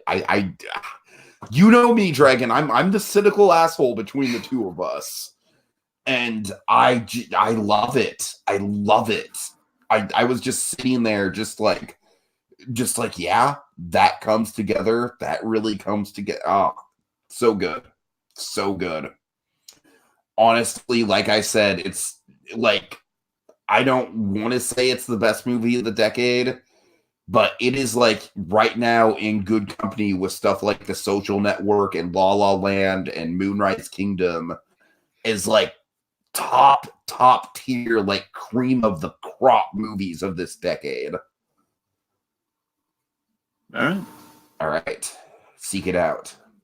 Okay. All right, next one. Tell me who I am. Your dragon. No, I know who I, that's the name of the movie. Tell me who I am. So this is a documentary on Netflix that was very riveting, man. Oh my goodness! I was just gonna check this out of curiosity. I was looking for a good doc. I had kind of a sell when you do that little premiere trailer thing whenever you see a look at anything these days on Netflix. Seems to be a theme anyway. So this is a really riveting documentary. I don't want to give too much away because I really encourage you to seek this one out, Tiki. It's not too long. It's God, I want to say it's like an hour 20 minutes, maybe hour 30. It's I don't know. It's a point being it's a solid watch. It's a built-in 3-act structure. It's like 3 chapters. This is based on a book. It's about the life story of these 2 brothers. And so again, it's somewhat based on the story. So again, the theme of all my things here, they're based on a property or a story. So again, this is still kind of in that theme, where you have Alex and Marcus. Now, Alex got into an accident as a young man. He got into an accident and essentially lost his memory. But he is a twin. So these twin brothers, the only memory that he retained was Marcus. So he knew, like, out of all these, he comes to his brother's there, and he recognizes kind of his own face in this guy, and also recognizes, like, the one thing he can retain is that he had a brother, and that it was this guy. It's kind of like the old, like, maybe the old ESP twin link. I don't know. They don't really go into that, but the point being, he recognizes that's like the one memory that he has.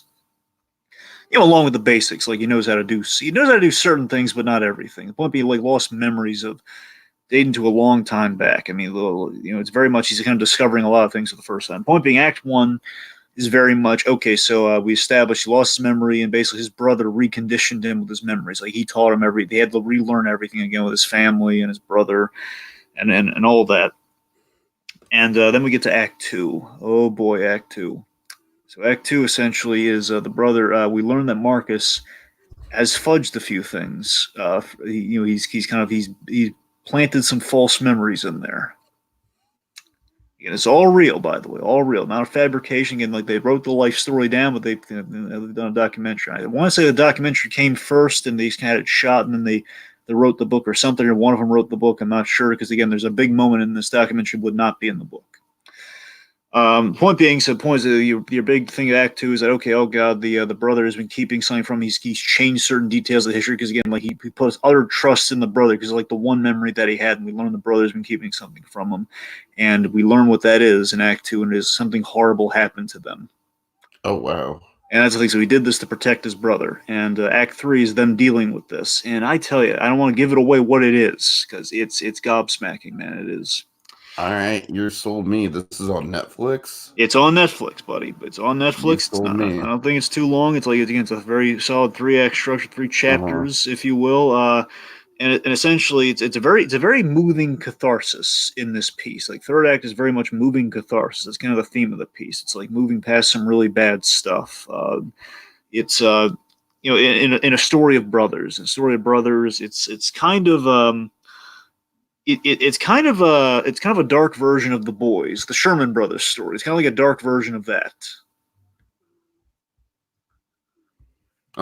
kind of the story of two brothers who kind of been through something, something happens to them. Only this one's questioning, like, will this have a happy ending or not? Of course, even the Sherman brothers doesn't exactly have a happy ending. It's more of a content It ending. really doesn't. So that's what I'm saying. Kind of a similar question here, but it's a really dark circumstance instead of like a whole, like, kind of the circumstance that was in The Boys.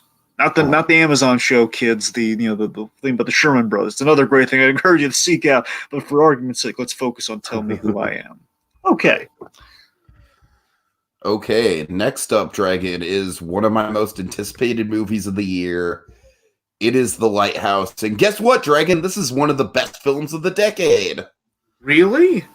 Yes. Yes. I don't feel quite as strongly as I do about Parasite. Because honestly, like on an emotional level, this didn't get to me as much as Parasite got to me. Parasite is just like, oh my God. But Dragon, I saw this twice over the weekend, and this film is masterful storytelling. It really is. I mean, this is such a captivating portrayal of madness, of just like isolation and what it's like to just slowly lose your mind. The sound design in this movie is so impeccable, Dragon, that like I have never been as invested in a movie winning a sound Oscar as I am for this movie. There's a foghorn that's like always going off in this movie, and it gets under your skin. It like, like you feel what the characters are feeling. You hear the waves crashing, you hear the wind, you hear the seagulls. It's so immersive the way that they do it. The aspect ratio, Dragon, the aspect ratio of this, I don't know exactly what the aspect ratio is, but it's essentially an aspect ratio that makes the film, basically it's like there's black bars on the sides instead of on the top and bottom. You know what I mean? Yeah. So essentially it gives the film like a very claustrophobic feel. Like that aspect ratio is honestly one of the best parts about it for the claustrophobic quality. I mean, just aesthetically, the film is just fucking gorgeous. Like one of the best looking films of the decade, just from a sheer shot composition point of view. The black and white is just stunning. Performance wise, it's amazing. Willem Dafoe, Dragon, the best way I can put Willem Dafoe's performance is that he's essentially like a Paul Frees Pirates of the Caribbean pirate if that character was given like dramatic Shakespearean dialogue. Because he sounds straight up like Paul Frees Pirates of the Caribbean. Like he is like a very, very cliche, like kind of like sea captain. It's like if The Simpsons ever did a live action movie, basically you just put this character in as the sea captain and it would work. And at one point, Robert Pattinson even straight up calls him a parody. So the movie is very self-aware of the fact that, Willem Dafoe's character is a little ridiculous. Robert Pattinson's character, man, I'm sorry. Honestly, Dragon, I don't necessarily, like, if you weren't into Good Time, if you weren't into the performance in Good Time in particular, I don't necessarily know if this performance is going to sell you. I love it.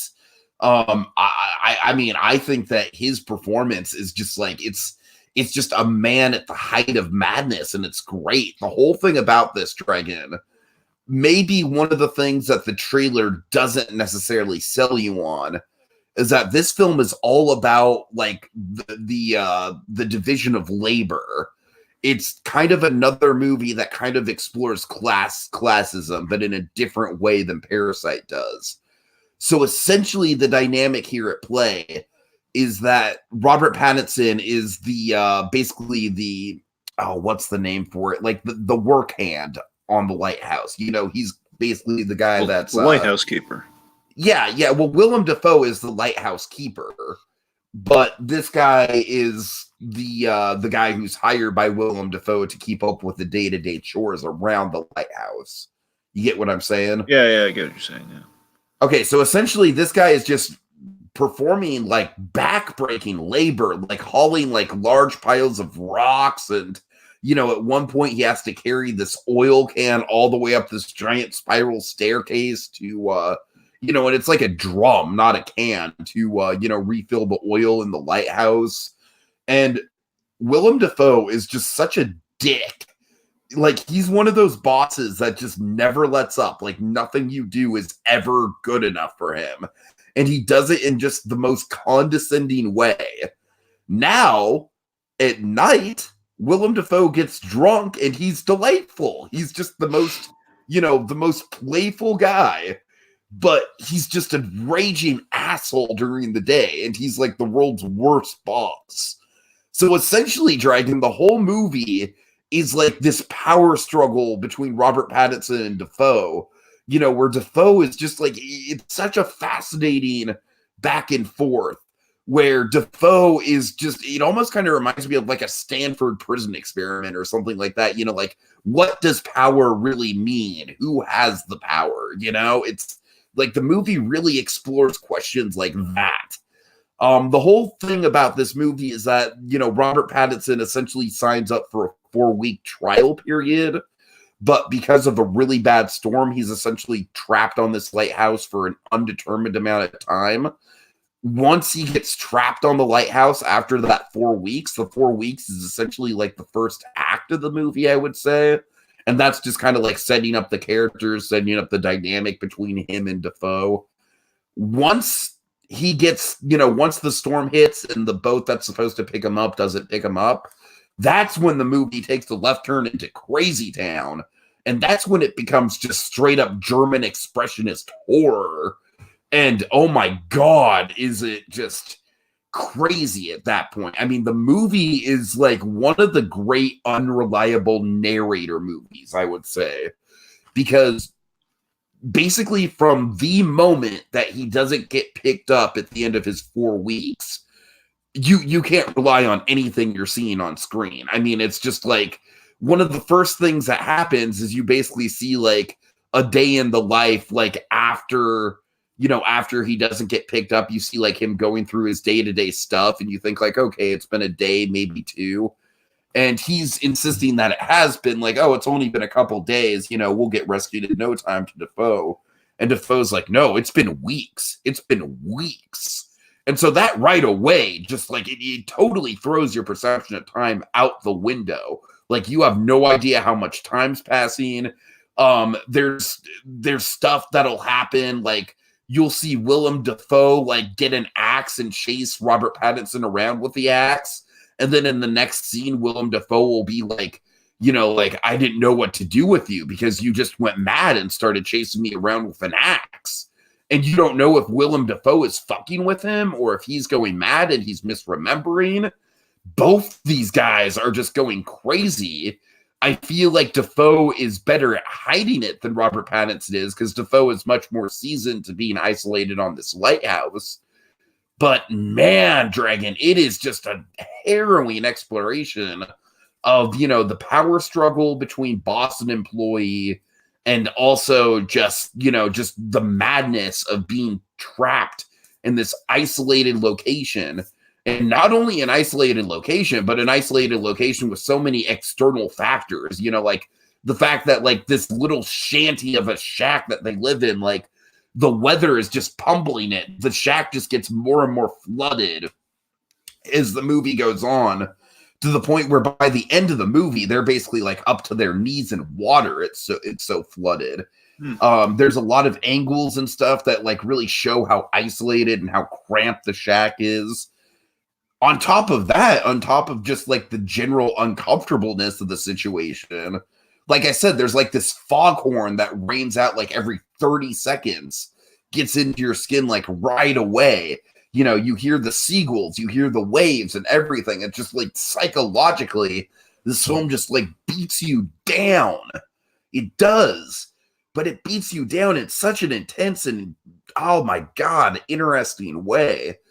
This guy, Robert Eggers, he directed a movie called The Witch a couple years ago, which I really liked. I did. It was a really interesting kind of take on like colonial folklore.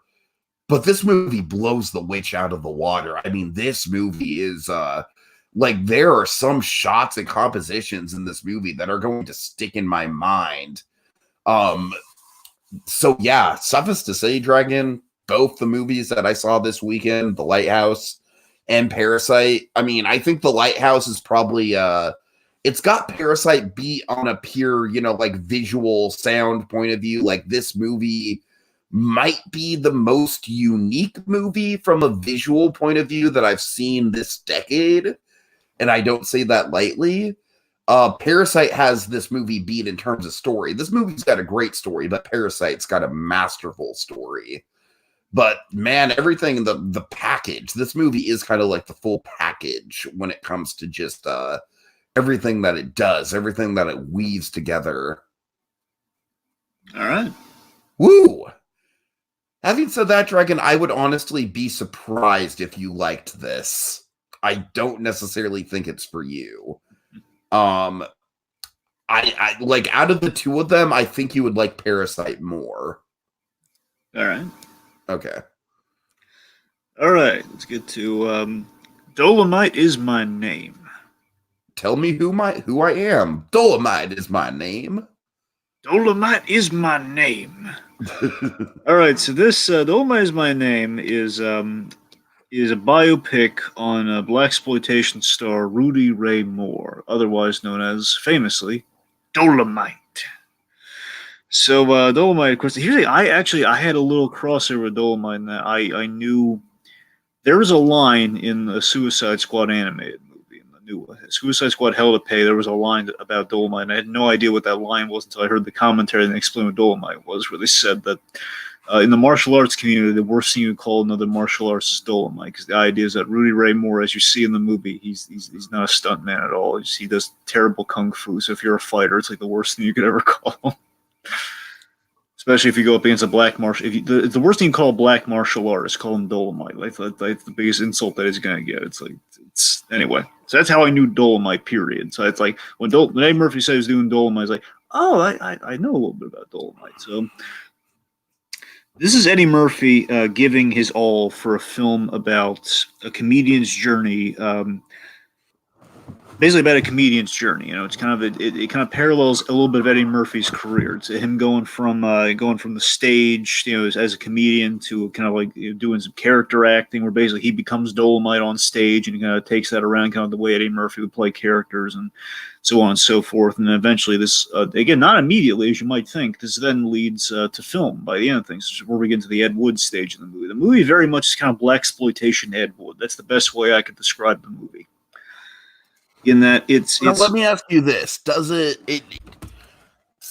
from what you're describing, it doesn't? But honestly, the reason why I kind of waited to hear your opinion on this is that I'm very fearful of biopics that kind of go on the traditional, like, Dragon. Is there a disapproving father figure in this movie? No.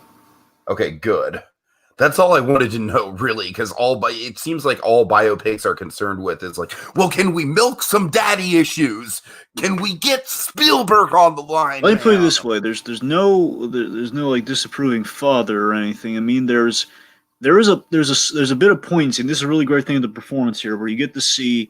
The idea is like Rudy Ray Moore is a guy who wants to be a big deal. Like, the idea is like he's the MC that opens for the comedians at the start of this movie. He's a guy who essentially, he wants his records played on the radio. He wants to do something big like that. To have something play on the radio. He wants kind of his, maybe some comedy stuff play on the radio as well. The point is, he wants to be a star, and then he wants to really put himself out there. And basically, as the movie goes on, you kind of get some glimpses as to why that is. Where the idea is like one of the Dolomite essentially is this loud kind of megaphone that kind of allows it. It's his persona that allows him to take all the experiences that he's had. And it doesn't focus on these experiences, but these little moments that give you a glimpse at, like, he was, let me put I can't, Tiki, for the sake of for decency, I cannot, I can't say half the things Dolomite says in this movie. Okay. I can't, but I will say, like rat soup is something, for example. I'll go as far as to say that it's one of Dolomite's catchphrases, and it's something. The idea is like he would have to eat like this poor soup as a kid. So like some stuff bled over into Dolomite. It's like a saying, but it's also like get the sense of like he he definitely grew up essentially like in poverty and some really bad sort of stuff, and a lot of that bleeds in like Dolomite kind of calling that stuff out, because Dolomite essentially is kind of a pimp. That's the idea. Dolomite is kind of a pimp turned action star. It's kind of the idea what Dolomite is. And I won't give away everything. Let's just say Dolomite. It's a very interesting story, like how you get to see how Dolomite comes into being, how it kind of evolves, and kind of then turns into kind of like an Ed Wood. Like, let's make a movie. Let's get Dolomite out there, and it's very interesting. Again, I can absolutely see why Eddie Murphy wanted to do this movie, and I got to tell you, it's a great performance. I will say this: it is not for everyone by any stretch of the imagination. It is not for everyone, but from what I understand, from the movie tells you about Dolomite, I gotta tell you, it's a very fitting Dolomite story. It feels absolutely like the movie you want to see from Dolomite. It feels very much. It's in the blaxploitation humor. It's very much. It's a lot of fun. I think Tarantino would die watching this movie, and that he would love this movie to pieces. I really do. Tarantino loves blaxploitation, and Keegan-Michael Key. Keegan-Michael Key has a really fun role. He's the writer. He's the writer, and he's a really great character. And Odenkirk has a small role. Okay. Memorable small role there. So I'd highly recommend it. I think it's for you at least. I'd recommend checking it. For the biopic fans, I'd recommend checking it out. For anyone who's like saying, "Hey, oh boy, the new Eddie Murphy movie." I'm not sure aware that Eddie Murphy's only done one other rated R movie in his career. This is the second rated R movie he's ever done. You might, if you're like going like expecting like, oh boy, let's see Eddie Murphy put on makeup and stuff. Like, this may not be the movie for you. It's like, oh boy, he's gonna let's CG him. Let's cover Eddie Murphy up and like and let's make him like let's go broad with it. Like, oh boy, that's wholesome Eddie Murphy. Like, don't go in expecting that, kids. Don't he's not that Eddie Murphy in this movie. This is like the Dreamgirls Eddie Murphy. It's like the actor is like like anyway. All right. Okay, so let's quickly get through Catch Up Dragon. All right. All right, so I saw Abbott and Costello meet the Invisible Man for the first time for Haunted Holiday Hijinks last month, and I don't have too much to say about this, Dragon, because obviously we did a full podcast about it, but I enjoyed the heck out of it, man. This was a delightful surprise. I enjoyed it even better than Abbott and Costello Meet Frankenstein. What I like about it is that while Abbott and Costello Meet Frankenstein is very much a parody film, this feels more like a real movie. It's like this has more of an arc to it with the Invisible Man stuff. I love how this is basically kind of at the core of it. It's just kind of like a relatively straightforward boxing movie that happens to have invisible gimmicks in it. Yeah, it's an underrated one for sure. Everyone keeps going to Frankenstein. Invisible Man is like the perfect companion piece. It's always a double feature. I do every Halloween. I always watch those two together, and it's Invisible Man's kind of a loosey goosey property because there's only one Invisible Man, then every other movie after that's like someone who gets the formula. So it's always kind of fun to see. Invisible Man lends himself to being played with, and I feel Adam and Costello are like the perfect playmates for the Invisible Man. It shows, and it kind of makes it. Possibly second to the original, probably the best Invisible Man movie of the bunch, technically. This movie also just genuinely has some of the best stage combat I've ever seen used in a comedic way. Oh, certainly. Just he trips over the Invisible Man, just cracks me up. He knocks out the Invisible Man who's helping him out in the ring, and then of course the opponent boxer does not know there's an Invisible Man in the ring. He's like running away because he has no idea how to defend himself as a boxer. He tiptoes over the Invisible Man, and then the guy just like runs. He trips. It's hysterical. Yeah, good stuff. I also want to shout out Usama Khan in the comments. Says yo right back at you, friendo. All right, that brings it to me then, right? Yes. Missing Link. Yeah, I wasn't crazy about this one. Yeah, I was very sold on the premise way back when they were advertising Missing Link because no Kubo, that's for sure. Well, that's what I'm saying. I've always liked, especially post Kubo. I like Leica, to keep it simple.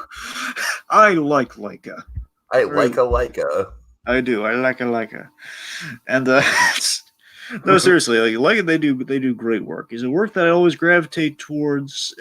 Maybe not, but of course, is it work that's respectable? You betcha. I mean, of course, Kubo's the best thing they've ever done. Still, my opinion.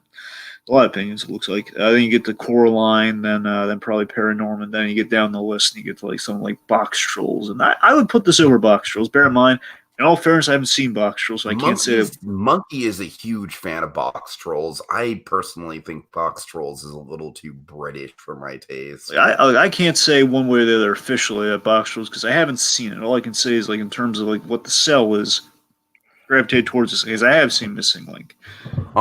Missing Link again. It's on the premise of you have like this adventurer who befriends the Sasquatch and it becomes like kind of this almost essentially a buddy comedy where it's a kind of a buddy travelogue. It's very around the world in 80 days. It feels very much like that, right? In a sense, and I like that quality of it. Overall, basically the movie's just kind of. I was really sold on Hugh Jackman's character. I know he's the high point. That was the big sell for me. The idea, like you said, this kind of proper adventurer, kind of Englishman adventure is like, yeah, it's a lot of fun there.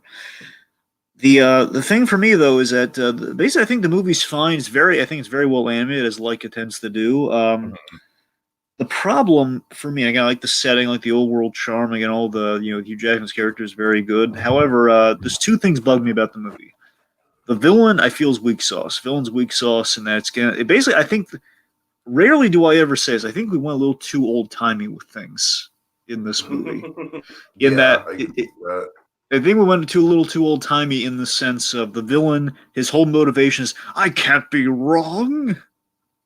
Right. This is his whole motivation. I can't be wrong. Therefore, again, the guys bring you proof of a Sasquatch, which would be good, right? And our villain here's just this snooty, like, I can't be wrong, and he sends people after him, and the whole thing, and then basically that and the moral gets a little, it's a little underwhelming, a little too telegraphed. Where the idea is, it's like the problem is when you have a likable and fun character like the Hugh Jackman character. He has this obvious character flaw in what his want of the movie is, where he wants to be in the club that the villain runs. He wants to be in part of the adventurers club. Where, okay, well, why? It's very obvious these guys don't want you there. They're not good, and they're not listening to logic. So why do you want to be a member? So it's very clear he's not going to be a member of this. He's not going to befriend these guys or be part of the organization by the end of things. It's kind of, I think that hurts the movie in a big way. Did you get any of that? Yeah, I'm on the same page for sure. Yeah. So basically, that's kind of the only real nitpick I got for it. But I mean, it's not a nitpick. That's the main flaw of the movie. Otherwise, it's fine, but it's no Kubo. But then again, what can be Kubo? I think Coraline is similar in quality to Kubo. There you go. All right. Okay, you also have Before We Go listed before the next thing I have. Yes. Right, because we both saw Missing Link. That's why I did that. All right. Okay. Before We Go, this is it was on a bit of a Chris Evans kick because sometimes I tend to be. So Before We Go, this was Chris Evans' directorial debut. Right after Winter Soldier, he did his first movie. He's been interested in the business, and that's why he was kind of giving all these statements of I don't want to try to do some other stuff outside of Captain America, which is why he's kind of appears in some other movies. And he's very much, Chris Evans loves indie movies, apparently. Snowpiercer. Yeah, and he does kind of an indie romantic comedy, essentially. It's less romantic comedy, it's more just like, it's more indie movie. Let me put it this way. This is an indie movie through and through and somewhat to its detriment in that the movie's fine. Basically, he plays a kind musician who basically is like in the subway. Well, it's kind of like the subway, kind of the train station. He basically bumps into this troubled woman. He's playing his trumpet. He's getting ready for like an audition for like a band or something. And bumps into her, and basically he's a good Samaritan. Her phone, basically she's stranded. She misses her train, and her phone is broke, and her purse got stolen. So basically he helps her out. Mm-hmm. Goes out of his way to help a total stranger, which is nice. And basically it leads to indie misadventure after indie misadventure of literally it's every indie filmmaking thing you could ever see. Now I don't mean that as an insult to Chris. I'm just saying it feels like as indie as it gets, man. Did Zach Braff direct this movie? I'm saying. That's what I'm saying. That's the thing. Look, it's nice. It's nice, but there's one thing that bugs me about the movie. I think there's one. Basically, it's a fine movie. Like nothing won't harm me. It's just it's like indie is like it's by the book indie, and it was not a terrible thing. It's just like if you need an example of what indie movies have been, it'd be this one. However, there's like a weird Alice Eve plays the girl in the movie. Alice Eve plays, I think it's a Brooke. She has this mystery to her at the start of things, and the mystery goes nowhere. Like, she's she's not scamming him, but she's like something we don't know about, the audience don't know about her, that he doesn't know either, and we only know she's not telling him everything, and it's weird, and it goes nowhere. And that's the thing, you can't track that at all. It's a little hard to follow, but outside of that, it's pretty simple. A nice, kind stranger helps the girl out, and they kind of learn a little something about each other, and helps her out by the end. They're not romantically involved, but it's kind of nice, so it's about it. All right. Okay. So, Dragon, I saw Before the Devil Knows You're Dead. The other before, you know anything about this? I got nothing. Okay. Sidney Lumet. Sidney Lumet. Oh, hey! I remember we did that. I did that documentary on. I put the documentary on by Sidney Lumet. Right. Okay. This is his last movie. Oh, Dragon. Oh my God! This movie is intense. Oh God. Okay, so basic still of this movie: Philip Seymour Hoffman and what's his name? Ethan Hawke. Play brothers. Philip Seymour Hoffman is this sort of he essentially works for this realty firm, and he's kind of like a bigwig, he's one of those guys who like slicks his hair back. He makes a lot of money. He's got Marissa Tomei as a trophy wife. He's presumably he has it together, right? Yeah. Okay. So Meanwhile, Ethan Hawke, he plays the younger brother to Philip Seymour Hoffman, and his character is very much a down and out single dad. He's not a single dad. It's kind of a divorced dad where he's like kind of fighting to see his kid. He's behind on child support payments. His ex-wife is Amy Ryan, who just treats him like total shit. And point being, they both need money, but for very different reasons. Philip Seymour Hoffman needs money because his company is being audited, and he has been skimming money off of his company's payroll to support a drug habit. Ethan Hawke, like I said, needs money for much more humanistic reasons because, for the child support and stuff like that. So essentially what Philip Seymour Hoffman proposes is that they rob a jewelry store, Dragon, but not just any jewelry store. They rob a mom and pop jewelry store, specifically their mom and pop's jewelry store. Oh, God. Yeah. So that's the sell of the movie. Philip Seymour Hoffman sells it as a quote unquote victimless crime. He sells it as like, look, we know the woman who's going to be working there on Saturday. She's blind as a bat. You just go in there with a mask on, intimidate her, use a toy gun. No one has to get hurt. Mom and dad have insurance on the place, so they'll get every dime back. A victimless crime, right? Oh boy, Sidney Lumet. He loves Lumet. He loves doing the morally complex stuff here. Okay, Dre, I don't want to give anything away here because I do very much recommend that you seek this movie out. Things go horribly, horribly, horribly wrong. Oh, they go Dog Day Afternoon wrong, I bet. Oh yeah. Oh no, I'm saying this makes Dog Day Afternoon look like a stroll in the park, man. I mean, it's oh God. Okay, but the movie itself it doesn't focus on the robbery itself. It focuses on the aftermath of the robbery because I don't want to give it away, but what happens is devastating. Absolutely devastating. And of course, it's all on the brother's shoulders. And yeah, the rest of the movie is just, like I said, this is a movie with a lot of like twisting and turning plot threads in it. I mean, it's got an all-star cast, man. It's got a fucking all-star cast. I mean, I already listed, Philip Seymour Hoffman, Ethan Hawke, Marissa Tomei, Amy Ryan. You've got Rosemary Harris.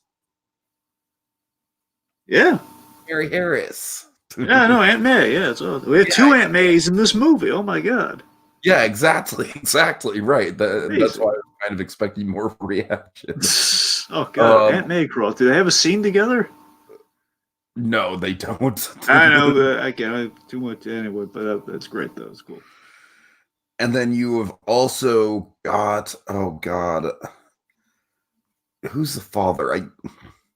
Well, Funny thing is, I want to say the father is Michael Sheen, but I know it's not. oh, I go Gaga if it was Michael Sheen, man. Sheen. Oh, god damn it, who is the father? Oh, this is gonna drive me crazy. It's like hold on, let me Google search it really quick. Well, he's looking into that. I'll mention a little fun fact about Go Michael ahead. Sheen. He's got a new show now, which is pretty good. It's Prodigal Son. Yeah.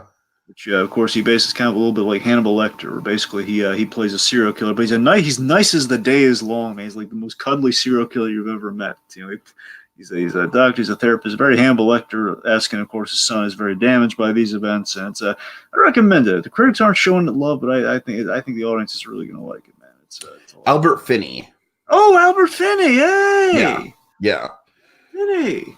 And also Michael Shannon pops up. He's got kind of a small role, but a memorable role. Yeah, cool.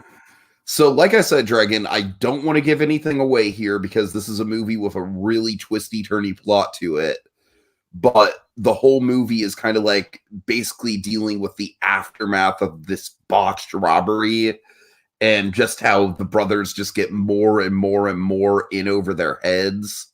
And like I said, Dragon, the anxiety that this movie induces in you is palatable, just absolutely palatable. I mean, this movie just exhibits such a sense of dread and like your stomach is just turning and you know that things are just going to go from bad to worse over and over again. I will say that this movie is a little like it's a little melodramatic, and that is Sidney Lumet kind of like, he's an old-timey director, right? So, the way that the plot progresses, it's not going to be the most like realistic thing, but still just the sheer melodrama of it. It's not a bad thing that it's melodramatic.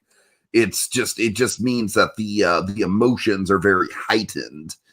And so, yeah, I mean, I would definitely seek this out if the cast sounds good to you and if the premise kind of grabs you. I don't know how personally, I watched it on 123 Movies, so that's probably how you'd have to watch it as well. But yeah, I mean, I really want you to watch it because I really want to talk to you about it. It's a movie that definitely I'm going to be thinking about for a while. The funny thing is, it is from 2007, and 2007 I kind of have like written down as like the year that I really became a fan of cinema, not just a movie guy, but a fan of cinema in general. Like that was the year that we got the 1-2 punch of There Will Be Blood and No Country for Old Men. So this kind of fell below the radar in 2007. It didn't get nominated for any Oscars or anything, but I saw it on a guy's list of, do you remember me talking about that 2007 list? And yeah, it's like it was on that list, so that's how I discovered it. And yeah, it's this definitely is like I said, it's an incredibly thought-provoking movie that is very, very, very intense. All right. So let's talk about the absolute opposite of that. Let's talk about Cold Pursuit. Oh God. So Cold Pursuit, well, I tell you, man, Cold Pursuit, the movie that was literally conceived as a gag in Daddy's Home 2. Yep. Seriously, well, Cold Pursuit was the biggest letdown for me this month. It really was. Really? It was, okay. Never mind, I had a really good month, though, so it's kind of like, but still, it was a letdown regardless. Honestly, I'm not going to be that guy. Here's the thing. The movie, remember, this too was the movie that really hurt Liam Neeson. It's got Liam Neeson in hot water when we did the press for this one. Basically talking about some really, personal revenge stuff. Right. It's a shame that it was in it for a movie just this one. Here's the thing, man. I expected. Well, I'm not looking for much when I was looking for a Liam Neeson revenge movie. Okay, I love the Taken movie, and of course, I even like Taken 2, Taken 3. Point being, Taken movies. Well, hey, Katie Mary Garland is in Taken 3. I said again, it's not a bad, but again, it's like there are again. She puts it. Remember, she puts it into play with those bagels, man. Exactly. Those bagels both condemn and exonerate them. Oh God. I still can't wrap my head around that. But they do. All right, you don't have to explain it. I just. Anyway, my point is, of course, look at other things. Of course, we've talked about Liam Neeson, The Commuter with Vera Farmiga. Of course, put Liam Neeson in any situation, usually you're going to have something entertaining. He doesn't usually have to be much. It just has to be, you have you have a guy kind of in over his head in a situation, or a guy who's very dedicated to get revenge, or, they're driven like the finest daughter. Pretty much, Liam Neeson, you can put him in a simple situation here. I feel we went out of our way instead. We didn't just put him in the simple situation of basically what you thought you were going to get in Daddy's Home 2 with that movie.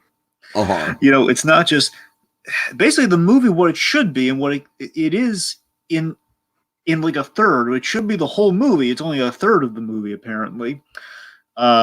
He's kind of Punisher meets Snowplow Man. That's kind of what he is. Punisher as a Snowplow Man. The problem is that it's not just okay. So his son was basically he was killed essentially by the mob, essentially by a mob, because he witnessed something. His son was killed by a mob because he witnessed something. So they injected him with drugs and made it look like an overdose. And his son was very proud. He knew his son wasn't a junkie. But no one believes and no one's looking into it because they assume he's a junkie. Like they assume the parents didn't know, and the kid just OD'd one day. And this bothers the father to the point where he looks into it, and he kind of gets a lead, and then it kind of leads to basically him killing everybody involved in the crime. Pretty straightforward, and there's a movie for you, right? Is it that simple? No! Why would it be? Because basically it's overly complicated and convoluted, where basically it's like you have this deal with the Native Americans. Not the Native. Here's the thing: it's because it's so wintry out there. I believe it's the Eskimos, but it feels like I think there's like the point being, we have this weird cultural side plot going on here, where apparently the bad guys are trying to make a deal with. I'm pretty sure it's the Eskimos because they have there's a nickname. One of the guys is called the Eskimos. I don't know why I'm doubting. I think it's the Eskimos. The point being, we have this whole thing where so the bad guy who basically commissioned the death, and not the guy who pulled the trigger, the guy who commissioned the death, is trying to make a deal, which we're wasting all of our time focusing on this deal here, where we shouldn't be dividing focus outside of Liam Neeson. It should be someone's killing people within the organization. Let's protect ourselves, and that's what it should be. That's kind of the Taken approach. That's simply what it is, but it's not that. And we just keep cutting away to stuff I don't care about. We have that. Then we have this third story about like a cop who's the only person going to be looking to. Man, a lot of people have disappeared lately who've been criminals. Maybe we should look into this. And it's just a lot. It's just a lot. I don't know. This movie does not need to be 2 hours. Or over 2 hours. It does not need to be like 2 hours, maybe 2 hours, 10 minutes. It does not need to be that long by any stretch. The villain's interesting though, given that the villain, Tom Bateman plays the villain. He's really weird in that he's really weird. It's a really weird and interesting performance in that he's very over the top, but also he's a real jerk. The guy is royally a jerk. However, he has a son. And you see the parallel they're making here. The bad guy has a son, and he killed the good guy's son.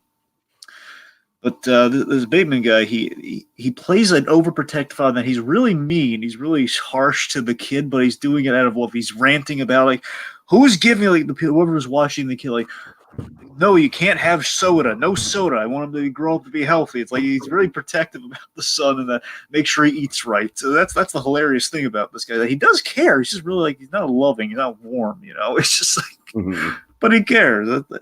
It's basically there's so much in this movie. There's not much in this movie to care about. It's just really a waste of time. That's kind of what it is. And Laura Dern's in this too, and you feel bad for her. Yet again, Laura Dern has a poor choice of movie. Poor Laura Dern. Okay. All right. Then we get to, I believe I have the next two, right? Yeah, I think so. All right, these should go by pretty quick. We have Wakefield. You ever see Wakefield? Nope. Yeah, I had a feeling. All right. Wakefield again. I was on the Albuquerque verse kick, so of course went to little Cranston movie I had in my back pocket. Went to Wakefield. I'm meaning to watch this thing. It's Bryan Cranston as a lawyer. It's based on a short story it's inspired by a Nathaniel Hawthorne book, the olden days. Essentially, this is a weird movie, Teague, but it's like weird in the sense that this is up your alley, and that's so weird you kind of have to check it out. Where Bryan Cranston plays a lawyer who on a whim one night, he's got a little bit of troubles in the marriage department. He comes home, he has two daughters. He comes home and like a raccoon goes to he has like a separated garage basement. There's a garage and you go upstairs. There's not a basement, like a garage attic. There's like an upstairs to the garage. It's kind of it's separated from the whole house. Like, and adjacent to the house, you have this garage and an attic. Very important. Just one night, a raccoon goes up there and he kind of follows the raccoon to try to get it out of there. And then basically he just he sees as like a perfect view of the house. And he basically gets the crazy idea of like, I don't think I'm going to come home tonight. I'm just going to watch my family. And he doesn't come back. He stays there. And he never returns home. He basically he watches the family. It's this crazy thing where he's reflecting on life as he's watching his family and basically monologuing and inner monologue and pausing like what their life is going to be like without him, and like if they miss him, like how his relationship with his wife is going.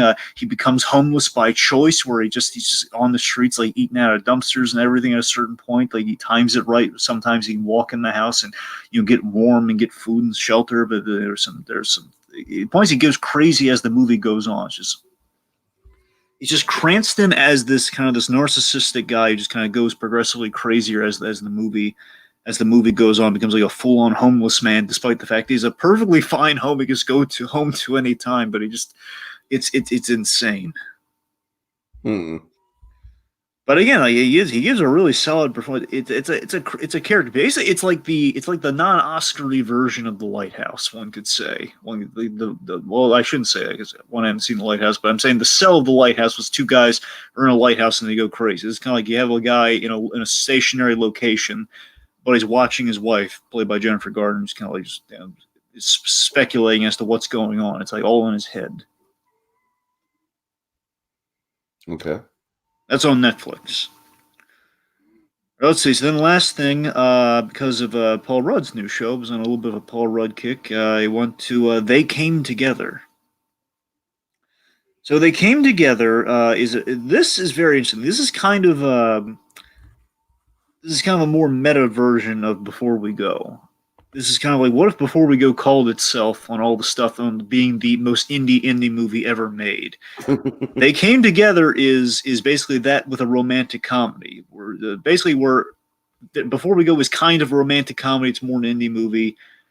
This is basically a spoof movie. This is a spoof movie, but a good spoof movie for a change. At least it's an interesting one. I don't know if the weirdest thing is I don't know if this is good, but it's interesting. It's kind of clever where it's spoofing rom-coms, but not just the romantic comedies, but not just any romantic comedy. It's doing like 90% of all the romantic comedy tropes you've ever seen are called out in this movie. In that it's Paul Rudd and Amy Poehler. They play like the two people, the romantic leads, if you will. Basically, the whole premise of the movie is it's like a movie. It's like Forget Paris, where you have them at a table. They're talking to Bill Hader. They're telling Bill Hader about how they met. Bill Hader and his wife, and basically they're we basically learn through the whole flashback of them telling the story, like how they basically fell into every romantic comedy trope in the book and how they met each other, but it's calling itself out on all the ridiculous romantic comedy things. So again, it's like, let me put it this way: in terms of spoof, it's eons more clever than Date Movie, right? But it's no Naked Gun. It's no Zucker Brothers movie. It's like I think in its defense, though, I think Amy Poehler's a fan of these as well. But Honestly, I'm not sure. sounds a little more down to earth than those Naked Gun movies, though. Yeah, or maybe there's like a happy medium there. That's what I'm saying. I'm saying it's in the middle between them there. So that's because I mean, basically, Naked Gun movies. The first one's the best, and the other ones they're funny, but again, they basically devolve in how perfect they were in the first one. So it's like the second one's like, yeah, it's still funny. The third one's like, it's very farcical, but it's fun.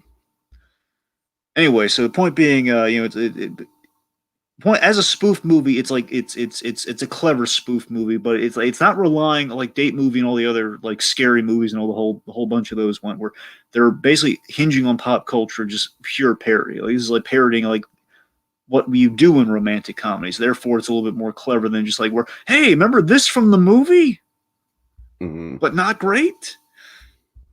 It's kind of aspiring for a Zucker Brothers level of comedy, but it's it's not like very visually gag oriented. It's very much kind of like clever in conceit, and I don't know, it's kind of I wouldn't recommend it strongly, but I'd say if you come past it, it's kind of neat. It has a great cast. You have Christopher Maloney, you got Colby Smulders, Ken Marino, our boy from Agent Carter, Ken Marino. Let's see, Keenan from Keenan and Kel, Keenan Thompson, I should say, Ed Helms. It's got a great cast. So it's it was kind of a nice little capper for like a very Paul Rudd kind of centric month. I don't know. All right. Okay, so yeah, overall, well, I guess let's do November first, right? Yes, November. Okay, so Terminator. Everything I've been hearing about it is that it's kind of funny, Dragon, because this is sort of like the reverse of what we were initially talking about with the Joker. Like, critics seem to kind of like this. Like, it's not like a very well-reviewed movie, but like generally from what I've seen, like critics say it's like it's good, it's not great, but the fans really hate this thing, man. Really? That's what I've been seeing. Well, I'm probably going to see this week, honestly, if I'm being... There's one specific reason why I know the fans hate it, but I don't want to tell you what it is. It's a spoiler. You might have already heard it by now. The media's kind of going crazy over it. So far, nothing for me. So okay, then I'll keep it vague then. I'm supposed to be seeing it tomorrow, but we'll see what happens unless something comes up. Because basically, the main reason I'm seeing this is for Tim Miller. Of course. It's the main reason. At the very least, I'm not a huge Terminator guy. I've seen the original two and maybe a few snippets of some of the other ones through the years. Same here, honestly. I'm not a big Terminator guy either. I very much like the first one. I'm one of the people that thinks the first one is superior to the second one, honestly. I honestly, we kind of talked about this during Fan Appreciation Day, but I don't hate Terminator Salvation, Dragon. Yeah. I think Terminator Salvation is okay. It's a pretty decent movie. Okay, November 8th, Dr. Sleep. I'm very excited for this one and also a little bit nervous, but it's been getting some pretty damn good reviews, so I'm less nervous than I would have been. This looks great, by the way. The trailer looks beautiful. Yeah, for sure. Of course, this is the sequel to The Shining. Now, do you know if it's a sequel to the movie or sequel to the book? As far as I know, it's a little bit of both. Okay. Because, like, visually, they're definitely calling back stuff from the movie, like the tricycle and stuff like that. But also, I'm pretty sure that there's going to be stuff. Now, obviously, the book is, like there's a book, Dr. Sleep, as well. And I imagine that, stuff in the book maybe had to be adapted. I don't quite know, but it's always funny to me how many Shining references. I'm sorry, go on. Well, honestly, from what I've never read the book, but from what I hear, it's not necessarily one of Stephen King's best works, but it is like pretty definitively his best movie. So, and oddly enough, he does not care for the movie. No, not at all. That's the thing. That's the weird thing. It's just so ironic just how things were there. It always delights me to know how many Shining references there are in the Pixar movies. Honestly, all of them Toy Story movies. Toy Story has the most Shining references in the Pixar movies. The first one and the fourth one particularly. And then, man, oh man, mark your calendars, Dragon. November 8th is Last Christmas. You know what? I swear to God. Do you know if this is like a Netflix thing where they're going to eventually release it on Netflix, or if it's purely in theaters? As far as I know, it's purely in theaters. That's the thing. I thought it was going to be like a Netflix original because it just feels like, how could they put this in theaters? I mean, now granted, The Grinch came out during the same week last year, but for some reason, The Grinch felt like maybe a little bit more justified than this. I don't know. Well, I mean, yeah. Well, I'm just saying, like, it's way too early for a Christmas movie, but at least The Grinch had the benefit of being an IP, whereas this just looks like a trash, like, you're right. Forget about Netflix, Dragon. This looks like a fucking Hallmark movie. Well, that's what I'm saying. It is. I'm saying, what is this doing? I'm saying it should be on TV in some way, shape, or form, whether it be Netflix or. Right. That's what I'm saying. It's not really a feature movie here. It's. All right. No, nothing against Emilia Clarke, though. I mean, ordinarily she's great, but it's like poor Emilia Clarke. She you burn crap in the eye in this trailer. What kind of sells that for a movie? Now, this is honestly the first time hearing about this movie, but Midway, you know anything about this? I'm going to assume it has to do with carnivals. No, it's the new Roland Emmerich movie, and it's the Battle of Midway. Apparently, like a World War II battle, I think. I got nothing. I mean, I got to admit, Dragon, I got nothing on it either, but the top 3 stars look really promising. We got Woody Harrelson, we got Patrick Wilson, and we got Dennis Quaid. Okay, it's not bad. So, but fucking Roland Emmerich, though. Dennis Quaid and Roland Emmerich, man. Yeah, exactly. Okay, the next one that I want to talk about is Honey Boy, which is the only reason I'm interested in it is because it's a Shia LaBeouf art house movie. Basically all I want to say about it. I love Shia LaBeouf art house movies. I'm fascinated with Shia LaBeouf's career. If this comes around to my local theater, I'll definitely try and see it. All right. Playing with Fire, Dragon. Oh god, this movie. You know what's funny? I swear to you, I saw the first trailer for this when we did when we were doing Spielberg month, and right after we did Always, which of course is about firefighters. And oh no! Oh god! Basically about basically essentially the woodland, when where they're putting out the fires and kind of the open. It's very god. Oh Jesus! Yeah, I mean, what can we even say about this movie? This movie looks like utter trash. I like the dog joke though; it's kind of funny where the kid stops the dog, and it's kind of cute, I guess. All right, Arctic Dogs. Yeah, Arctic Dogs. I'm fed up with dog movies. Let's move on. Fair enough. I kind of hate all dog movies now. Oh God. Every stupid dog movie, dogs purpose, who cares? All right, Dragon, this movie might be the most cynical cash grab movie of the year, honestly. Charlie's Angels. Yeah, I mean, I could care less. I like that Elizabeth Banks is directing, but it just feels like, what's the point? God damn it, the only thing that this movie has going for it, besides, like you said, Elizabeth Banks directing, that's cool. Power to her. Yeah. Patrick Stewart is Charlie. I don't know. So is he Charlie? Because I don't know if he's the villain or if he's Charlie. Is he Charlie? No, as far as I can tell, he's Charlie. It is kind of heresy to show him, though, isn't it? Yeah, well, whatever. This fucking film looks like a joke anyways, so... Well, that's what I'm saying. It just feels like, I mean, look, I think we said all we needed to say with Charlie's Angels. And especially that nowadays, I don't think we're going to be able to bring Charlie's Angels back these days. Dragon, this movie just feels like...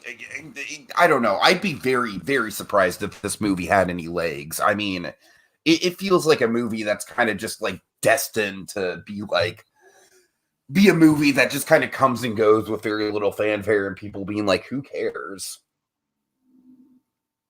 I don't know.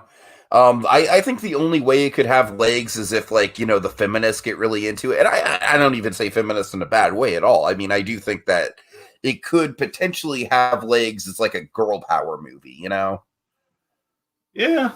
But yeah, it's definitely not a movie the only reason I'll see it is, like, if somehow the reviews come out and people say, like, oh my God, it's like a 21 Jump Street style, like, total, like, meta breakdown of the original show and the writing is just super on point, I doubt that's going to happen. I doubt that's the world we live in. But hey, if it turns out like that, I mean, I surely had no intention of seeing 21 Jump Street in theaters when that movie came out. But, look what happened with that franchise. So you never know.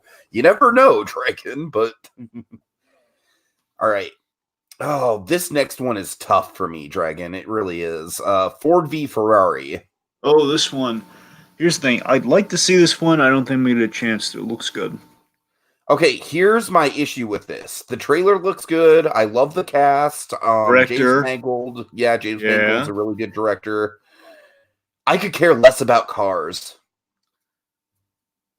Well, it's basically boiling down to a race is all. So they're going to basically... No, I know that, but like the whole movie, Dragon, I feel like this is a movie where I really do feel like if I see this movie, I'm going to be bored by it.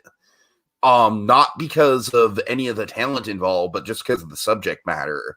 I mean, I feel like this movie is basically going to boil down to like a lot of long, drawn out scenes, like discussing the physics of the car and, testing the car and basically a lot of inside baseball about cars and minutia about car physics and stuff that I don't care about.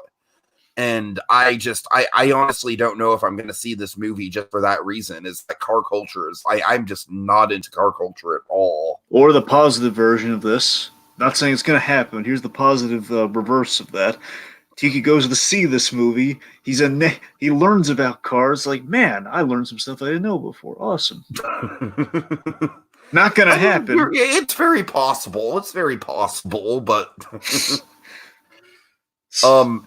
ironically, the thing that I keep hearing about this movie is like Fox has kind of like infamously had a very bad year, and people are saying like, no, but this is going to be the good Fox movie that comes out. I gotta tell you, like, again, I don't know if no one knows anything really, but I tell you, I think this one's gonna get Oscar buzz. I'm sure it's gonna be nominated for some stuff. I mean, I'm sure it will too, but honestly, Dragon, the movie's going to have to prove me wrong on this front. It looks a little generic. Doesn't look bad. It just looks a little generic. I don't know. I got faith in Mangold, man. I don't know. All right. Okay. Now, fucking A, Dragon. November 22nd. Oh, this is a 1-2 punch. This is the Sophie's choice I have to make here, folks. One of these is going to have to wait, and it kills me, but I'm going to... It's probably going to have to be A Beautiful Day in the Neighborhood that's going to have to wait. I mean, let's be honest. Yeah, I know. Believe me, I want to see that, but I know the Frozen ticket's going on sale tomorrow. And I gotta...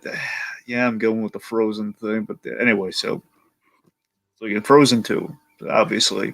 I mean, I think Frozen 2, I feel like the ad campaign is a little bit too in overdrive nowadays to the point where I'm avoiding the trailers.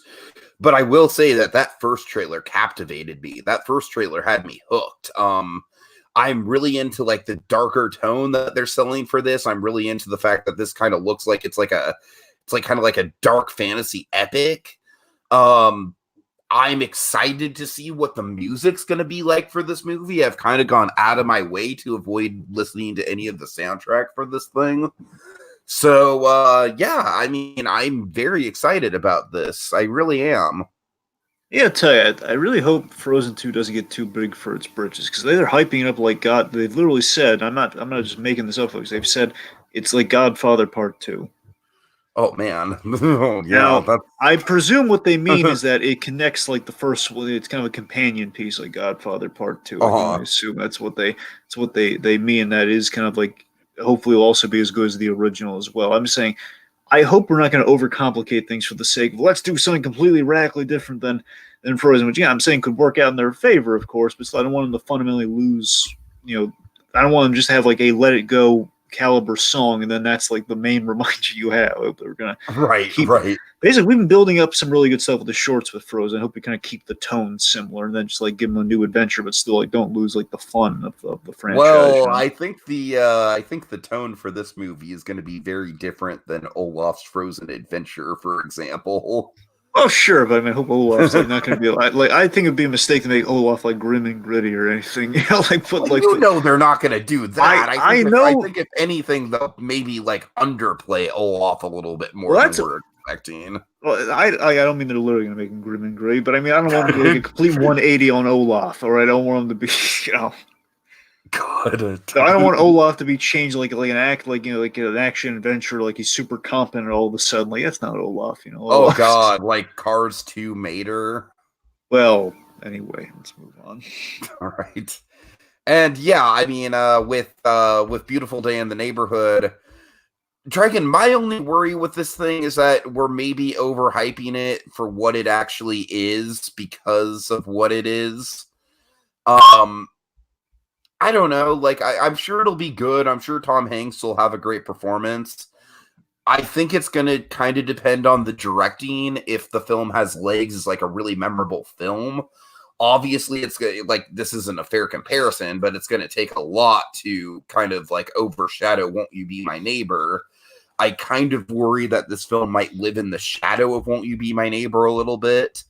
If anything, it'll be a very good companion piece to that. Well, that's the thing. It's designed to fit right into that documentary because we mentioned the adventure that happened. So this is literally like this should be a perfect companion piece in a perfect world. You know, if it goes right. So, I'm looking forward to this. I'm not as hyped about it as you are, I don't think, but I'm definitely on board for it. Will make for an excellent Thanksgiving. Oh God! All right. Thanks, Tom. Thanks for everything.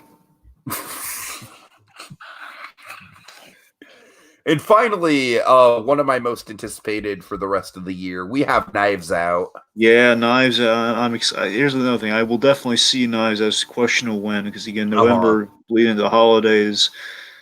Gonna be tricky, but I would definitely. My theater's actually getting it a week early on November 22nd. Well, aren't you special? We're getting a preview screening. Aren't you the little prince all of a sudden?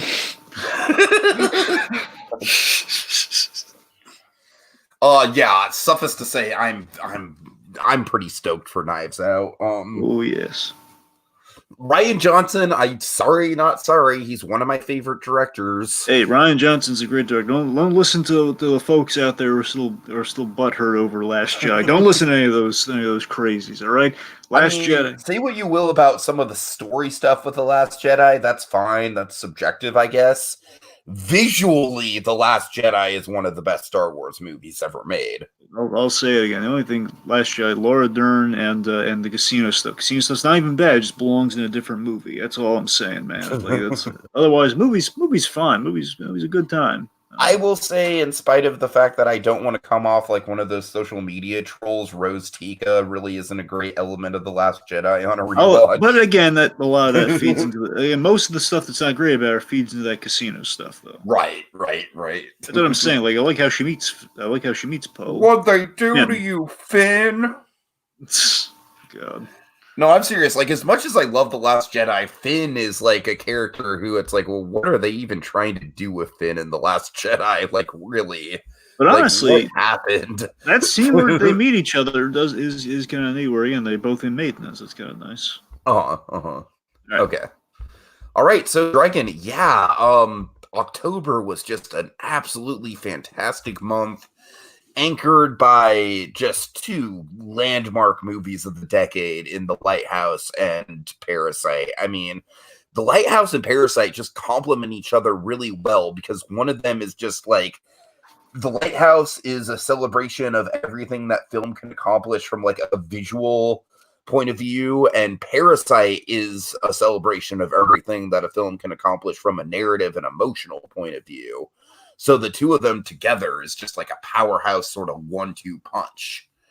And I hope that stuff in this next month can kind of live up to it, because I got to tell you, man, it's going to be hard to live up to those two films. I mean, I truly think that the mark has been set pretty high for the rest of the year in terms of like movies that because up until this month, I would say my number one was The Art of Self-Defense, the Kung Fu movie with Jesse Eisenberg, the martial arts movie with Jesse Eisenberg.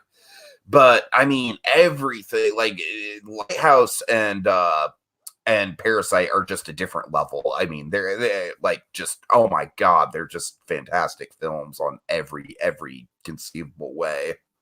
Right. So best and worst. Oh, yes, right. Of course, best and worst. My bad. Okay, so for best for I'm not going to do best and worst for my catch-up stuff because I only saw two things and they're both really good. Okay. In different ways. So obviously The Lighthouse and Parasite are both absolutely fantastic. Cheater. Between the two, I would probably lean like oh god, it's like picking between kids, Dragon. But I would probably say Parasite over The Lighthouse. I think Parasite's definitely the more accessible of the two, so I'll give it to that. Worst, it's not a bad movie, but Addams Family is definitely the one that, I was kind of just like, all right, this is just kind of a nice time killer. But everything else was very, very, very good. All right, for me, best Joker. Joker gave me an experience in the theater, man. It was a really memorable experience. Again, just to get into that third act. So Joker was something I can't really measure any of the other ones by, so it would beat out El Camino based on that alone. Let's see, worst. Again, that's just by process of elimination here. It wasn't comparatively with the other things in the line of the other movies within these lines. Wonder Woman Bloodlines could have, it could have been pepped up a little bit more. It wasn't bad. It was just kind of a taste of Wonder Woman. It's not its fault that it kind of fell a little behind, but again, just comparatively, just kind of least impressive by comparison. Because I had really strong October. My October stuff was very strong, and Wonder Woman Bloodlines is just kind of like the run to the litter, let's call it. Uh-huh. In terms of my catch-up, I got to tell you, my catch-up is just relatively mediocre, honestly. That's kind of what I'm... Mediocre? Exactly. The worst thing is easily Cold Pursuit. Best thing, I mean, honestly, I guess it's become... it's kind of... I mean, I liked Missing Link and really love it. I mean, it might... Here's the thing, They Came Together is the one I'm still kind of marveling at, even though it's not... I don't know if it's good or bad. Uh-huh. But I mean, I guess if I'm being technical, it's probably Missing Link is probably the best of the stuff that I watched because it was fun. It was good, but I don't know. I guess. All right. Anyway. Okay. All right. Dragon, I also have one more thing of ketchup that for some reason got lost in the shuffle when we were putting this list together. I'm so sorry. Would you care to share it with the class? Hustlers. Hustlers. This is a good movie. It's a very solid movie. Jennifer Lopez deserves all the hype she's getting. I don't necessarily know if her performance is like Oscar worthy, but it's a very, very, very good performance. It's a solid little crime thriller. There, that's all I have to say. All right. Okay. That does it for October, folks. All right. Do we have a proper outro for this, Dragon? You're not really asking me that, are you? Oh, it's right here at the bottom. I'm sorry. Yeah. All right. Well, reading, Tiki. Well, folks, we've waxed on long enough. It's time to put the pen down. Until next time, when we return for another fitting chapter in our Movie Memoirs.